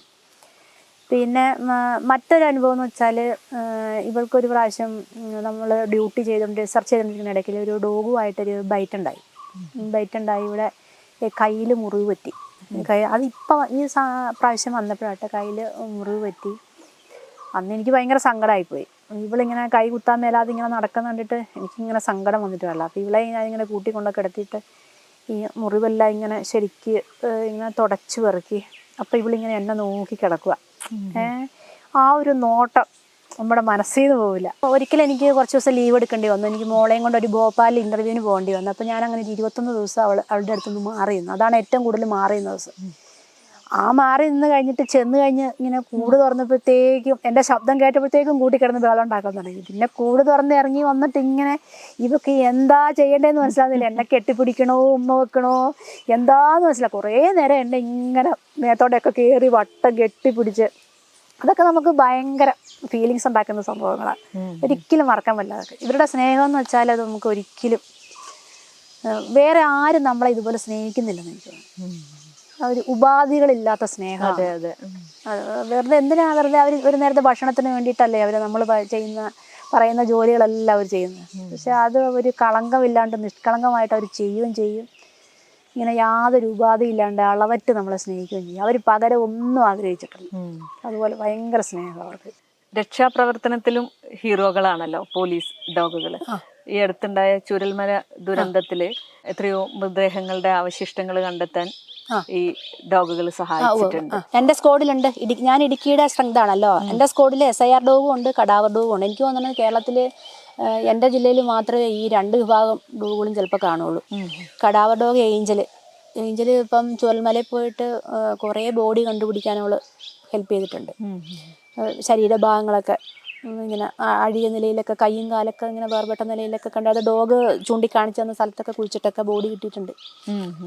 അതുപോലെ തന്നെ SIR ഡോഗിന് നമുക്ക് അങ്ങനെ വരുന്നില്ല, ഡ്യൂട്ടി സാഹചര്യം വരുന്നില്ല. അതിപ്പോൾ ഈ ഭൂമി കുലുക്കമൊക്കെ വരുമല്ലോ, അങ്ങനത്തെ സിറ്റുവേഷനൊക്കെ വന്നു കഴിയുമ്പം കെട്ടിടങ്ങളുടെ ഇടയിലോ അല്ലെങ്കിൽ ഇങ്ങനെ വാഹനങ്ങളുടെ അടിയിലോ അങ്ങനെയൊക്കെ ജീവനോടെ ആൾക്കാരുണ്ടെങ്കിൽ അവരെ കണ്ടുപിടിക്കാനാണ് ഈ സെർച്ച് ആൻഡ് റെസ്ക്യൂ ഡോഗ് ഉള്ളത്. അപ്പം അങ്ങനത്തെ ഒരു അധികം ഡ്യൂട്ടി അവർക്കങ്ങനെ വന്നിട്ടില്ല. ഇപ്പം എൻ്റെ ജില്ലയിലെ കടാവർ ഡോഗ് ഇപ്പോൾ അവിടെ അടുത്ത് ഒരാളെ കൊന്നിട്ട് കൈ വെട്ടിയെടുത്ത് ദൂരെ കളഞ്ഞു. എന്നിട്ട് ബോഡി കിട്ടി, കൈ കിട്ടുന്നില്ല. കൈ കണ്ടുപിടിക്കാനായിട്ട് നമ്മുടെ ഡോഗ് പോയിട്ട് ഈ ബോഡി കിടന്ന സ്ഥലത്തുനിന്നും കിലോമീറ്ററുകൾക്ക് അപ്പുറത്ത് പോയിട്ട് നമ്മുടെ ഡോഗ് കൈ കണ്ടുപിടിച്ചു. അതൊക്കെ നമുക്ക് ഭയങ്കര നേട്ടമല്ലേ. അങ്ങനെ പല വിഖ്യാതമായ കേസുകളിലും അങ്ങനെ പല ഇതും ഡോഗ് പോയിട്ട് കണ്ടുപിടിച്ചിട്ടുണ്ട്. മനുഷ്യന് ചെയ്യാൻ പറ്റാത്ത കാര്യങ്ങൾ അവർ ചെയ്തു തന്നിട്ടുണ്ട്. പിന്നല്ല, അതൊക്കെ തീർച്ചയായിട്ടും അപ്രീഷിയേറ്റ് ചെയ്യേണ്ട കാര്യങ്ങളൊക്കെ തന്നെയാണ്. സ്ത്രീകളില്ലാത്തൊരു മേഖലയിലേക്കാണല്ലോ ഡോഗ് ഹാൻഡ്ലറായിട്ട് എത്തുന്നത്. അതെ, അത്രയും കാലം പുരുഷന്മാർ മാത്രം ഉണ്ടായിരുന്ന ഒരു മേഖല. അങ്ങനെ വരുമ്പോൾ അവിടെ ഉണ്ടായിരുന്ന പരിശീലന കാലമായാലും പിന്നീട് ജോലി ചെയ്യുന്ന കാലമായാലും ഒരു സ്ത്രീ എന്നുള്ള രീതിയിൽ എന്തെങ്കിലും പ്രത്യേകമായ വെല്ലുവിളികൾ ഉണ്ടായിട്ടുണ്ടോ? എനിക്ക് പ്രത്യേകിച്ച് അങ്ങനെ ഒരു ബുദ്ധിമുട്ടും വന്നിട്ടില്ല. എൻ്റെ ഒരു പ്രശ്നം എന്ന് വെച്ചാൽ ഈ അക്കോമഡേഷന്റെ പ്രശ്നമാണ്. ഈ താമസ സൗകര്യം കിട്ടൂല. ഒറ്റയ്ക്കുള്ളത് കൊണ്ട്. അപ്പോൾ ഡ്യൂട്ടി സ്ഥലത്ത് പോയാലും എവിടെ പോയാലും സ്ത്രീകൾക്കായിട്ട് താമസിക്കാൻ, ഇപ്പോൾ സ്കോഡിലായാലും സ്ത്രീകൾക്ക് താമസിക്കാൻ ഒരിടമില്ല. അതാണ് ഏറ്റവും വലിയ ബുദ്ധിമുട്ട്. അതാണ്. എൻ്റെ പേര് മെന്നാണ് കേട്ടോ. ഞാൻ പറഞ്ഞില്ലേ രണ്ടുപേരാണ് ഡോഗിന്റെ കൂടെ എന്ന് പറഞ്ഞത്. എൻ്റെ പേര് അഭിലാഷ് ഭാസ്കറിനാണ്. കോട്ടയത്താണ് വീട്. അപ്പം ഞങ്ങൾ രണ്ടും കൂടെയാണ് ഈ ഡോഗിനെ ട്രെയിൻ ചെയ്യുന്നത്. അപ്പോൾ ഒരു ദിവസം അഭിലാഷ് എടുത്താൽ അടുത്ത ദിവസം ഞാൻ എടുക്കും. അങ്ങനെ രണ്ടാളും പഠിക്കണമല്ലോ ഇത്. അപ്പോൾ രണ്ടാളും ഇങ്ങനെ മാറി മാറി എടുത്ത്, പിന്നെ ടെസ്റ്റ് വരുമ്പോഴും ഞങ്ങൾ രണ്ടാളും മാറി മാറി എടുക്കും. പിന്നെ ഇവരെല്ലാം എന്നോട് ഭയങ്കര സഹകരണമാണ്. എൻ്റെ സ്കോഡിലുള്ള എല്ലാവരും ഭയങ്കര സഹകരണം എൻ്റെ അടുത്ത്. ഞാൻ ഒറ്റയ്ക്കല്ലേ ഉള്ളൂ. ഇപ്പോൾ ഇടുക്കി പോയാലും എൻ്റെ സ്കോഡിലായാലും മൊത്തം മെനിൻ്റെ അടുത്ത് ഞാൻ ഒറ്റ ലേഡിയേ ഉള്ളൂ. ആ പ്രദേശത്തൊന്നും ഒരു വനിതയില്ല. ആ പ്രദേശത്തൊന്നുമില്ല, ഞാൻ മാത്രമേ ഉള്ളൂ. പക്ഷെ അതുകൊണ്ട് തന്നെ അവർ ഭയങ്കര കെയറാണ് എനിക്ക് തരുന്നത്. ഞാനുള്ളല്ലോ, അപ്പം എനിക്കൊരു ബുദ്ധിമുട്ട് വരാൻ പാടില്ലല്ലോ എന്ന് വിചാരിച്ചിട്ട് അവർ അതുപോലെ എന്നെ കെയർ ചെയ്യുന്നുണ്ട്. അപ്പം ഞാനിങ്ങനെ വന്ന ഡോഗിനെ നടക്കുമ്പോൾ സ്കൂളിലെ കുട്ടികളൊക്കെ ഉണ്ടല്ലോ, കുട്ടികൾക്ക് ഭയങ്കര ഇഷ്ടമാണ്. അവരിങ്ങനെ പറയും എനിക്ക് പോലീസിൽ ചേരണം, ഡോഗിൻ്റെ ഒപ്പം പോകണമെന്നൊക്കെ നേരിട്ട് പറഞ്ഞ കുറേ കുട്ടികളുണ്ട് എൻ്റെ അടുത്ത്. എങ്ങനെ ഇതിനകത്തോട്ട് വരാൻ പറ്റുക, പോലീസിൽ വന്നിട്ടാണോ പറഞ്ഞത് അതേ അല്ലാതെയാണോ പറഞ്ഞതെന്നൊക്കെ എന്നോട് ചോദിച്ച ആൾക്കാരൊക്കെ ഉണ്ട്, ചെറിയ മക്കളൊക്കെ. അപ്പം എനിക്ക് എല്ലാവരും പറയാം, നമുക്ക് അവസരം കിട്ടിക്കഴിയുമ്പോൾ നമ്മൾ ഉപയോഗിക്കുക. അല്ലെങ്കിൽ ഇപ്പോൾ അതിൽ പോയാൽ എന്താവുമെന്നൊന്നും വിചാരിച്ചൊന്നും മാറി നിൽക്കേണ്ട കാര്യമില്ല. എല്ലാത്തിനും നേരിടുക, സധൈര്യം നേരിടുക. ഒരാൾ പോയാലേ ആ പാത പിന്തുടരാൻ ആൾക്കാരുണ്ടാവുള്ളൂ. ആദ്യം പോകുന്ന ആളുകൾക്ക് എന്തായാലും കുറേ മുള്ളും കല്ലും എല്ലാം ചവിട്ടേണ്ടി വരും. അപ്പം അങ്ങനെ കുറേ കല്ലും മുള്ളൊക്കെ ചവിട്ടിയിട്ട് തന്നെയാണ് ഞാൻ പോകുന്നത്. പക്ഷെ എൻ്റെ പുറകെ വരുന്നവർക്ക് ആ അനുഭവം ഉണ്ടാവില്ല. ഒരാളൊരു വഴി വെട്ടാൻ വേണമല്ലോ. അപ്പം എന്താ വഴി വെട്ടിക്കഴിഞ്ഞാൽ പിന്നെ ആ വഴിയെ നടക്കാൻ ഒരുപാട് പേര് വരണം. എൻ്റെ ആഗ്രഹം തന്നെ. ഞാൻ പോയാലും കേരളത്തിലെ ഡോഗ് സ്ക്വാഡിൽ വനിതകൾ വരണം, ഇതുപോലെ മത്സരങ്ങളിലൊക്കെ പങ്കെടുക്കാനൊക്കെ പോകണം. നമ്മൾ വനിതകൾ മോശക്കാരല്ല എന്നുള്ളത് എല്ലായിടത്തും തെളിയിച്ചു കൊടുക്കണം. നമ്മൾ മാറി നിന്നിട്ട് കാര്യമില്ല, സഫർ ചെയ്യുക തന്നെ വേണം. നമ്മളെ ഇടുക്കിയിലെ പോലീസ് സൊസൈറ്റി അവരാണ് ആദ്യമായിട്ട് ഞങ്ങളെ വിളിച്ചിട്ട് ഒരു ആദരവൊക്കെ തന്നു. അന്ന് കുറേ ചാനലുകാരൊക്കെ ഉണ്ടായിരുന്നു. അന്ന് മറ്റേ വയനാട് ഉരുൾപൊട്ടലിന് പോയ ഏഞ്ചലിനെ പിന്നെ മാഗീനെ കൂടെ വിളിച്ചു. ഇടുക്കി സ്ക്വാഡിലെ 2 ഡോഗിനെ വിളിച്ചിട്ട് അവർ ഞങ്ങൾക്ക് മെഡലൊക്കെ തന്നു. ഡോഗിന് മെഡൽ കൊടുത്തു, ഞങ്ങൾക്ക് മൊമെൻ്റ് തന്നു. അത് കുറേ ചാനലുകാരൊക്കെ വന്ന് അതൊക്കെ ചെയ്തു. അപ്പം അവരാണ് ആദ്യമായിട്ട് ഇങ്ങനെ ഒരു അംഗീകാരം നമുക്ക് തരുന്നത്. അതായത് ഡോഗ്സിന് അങ്ങനെ അവർ ആദ്യമായിട്ടാണ് അങ്ങനെ ഒരു പൊതുവേദിയിൽ വിളിച്ചിട്ട് ഒരു അംഗീകാരം. SP അദ്ദേഹമാണ് നമുക്ക് മൊമെൻ്റ് തന്നു. ഡോഗിന്റെ കഴുത്തിൽ മെഡൽ ഇട്ട് കൊടുത്തതൊക്കെ SP അദ്ദേഹമാണ്. അപ്പം അതൊക്കെ നമുക്ക് ഭയങ്കര പ്രചോദനമാണ്. എനിക്കിനി ഒരു നേട്ടം ഉണ്ടാകുമെന്ന് വെച്ചാൽ എൻ്റെ ഡോഗ് വർക്ക് ചെയ്യുമ്പോഴാണ്. അല്ലാതെ എൻ്റെ പേഴ്സണൽ എഫർട്ടിൽ കൂടെ അല്ല എനിക്കൊരു നേട്ടം ഇനി ഉണ്ടാകും. എൻ്റെ ഡോഗിന് വരുന്ന നേട്ടമാണ് ഇനി എൻ്റെ നേട്ടം. അപ്പോൾ ഡോഗിനെ അപ്രീഷിയേറ്റ് ചെയ്യണം, എന്നെ അപ്രീഷിയേറ്റ് ചെയ്യണം. അപ്പോൾ ഞങ്ങൾ രണ്ടുപേരെയും കൂടെ അപ്രീഷിയേറ്റ് ചെയ്യുമ്പോൾ നമുക്ക് ഭയങ്കര എനർജിയാണ്. നമുക്ക് കൂടുതൽ ഇനി എന്തെങ്കിലും ചെയ്യണം, നന്നായിട്ട് വർക്ക് ചെയ്യണം എന്നുള്ള. അത് എൻ്റെ മാത്രമല്ല, എല്ലാവരുടെ സ്ഥിതിയാണ് ഞാൻ പറഞ്ഞത്.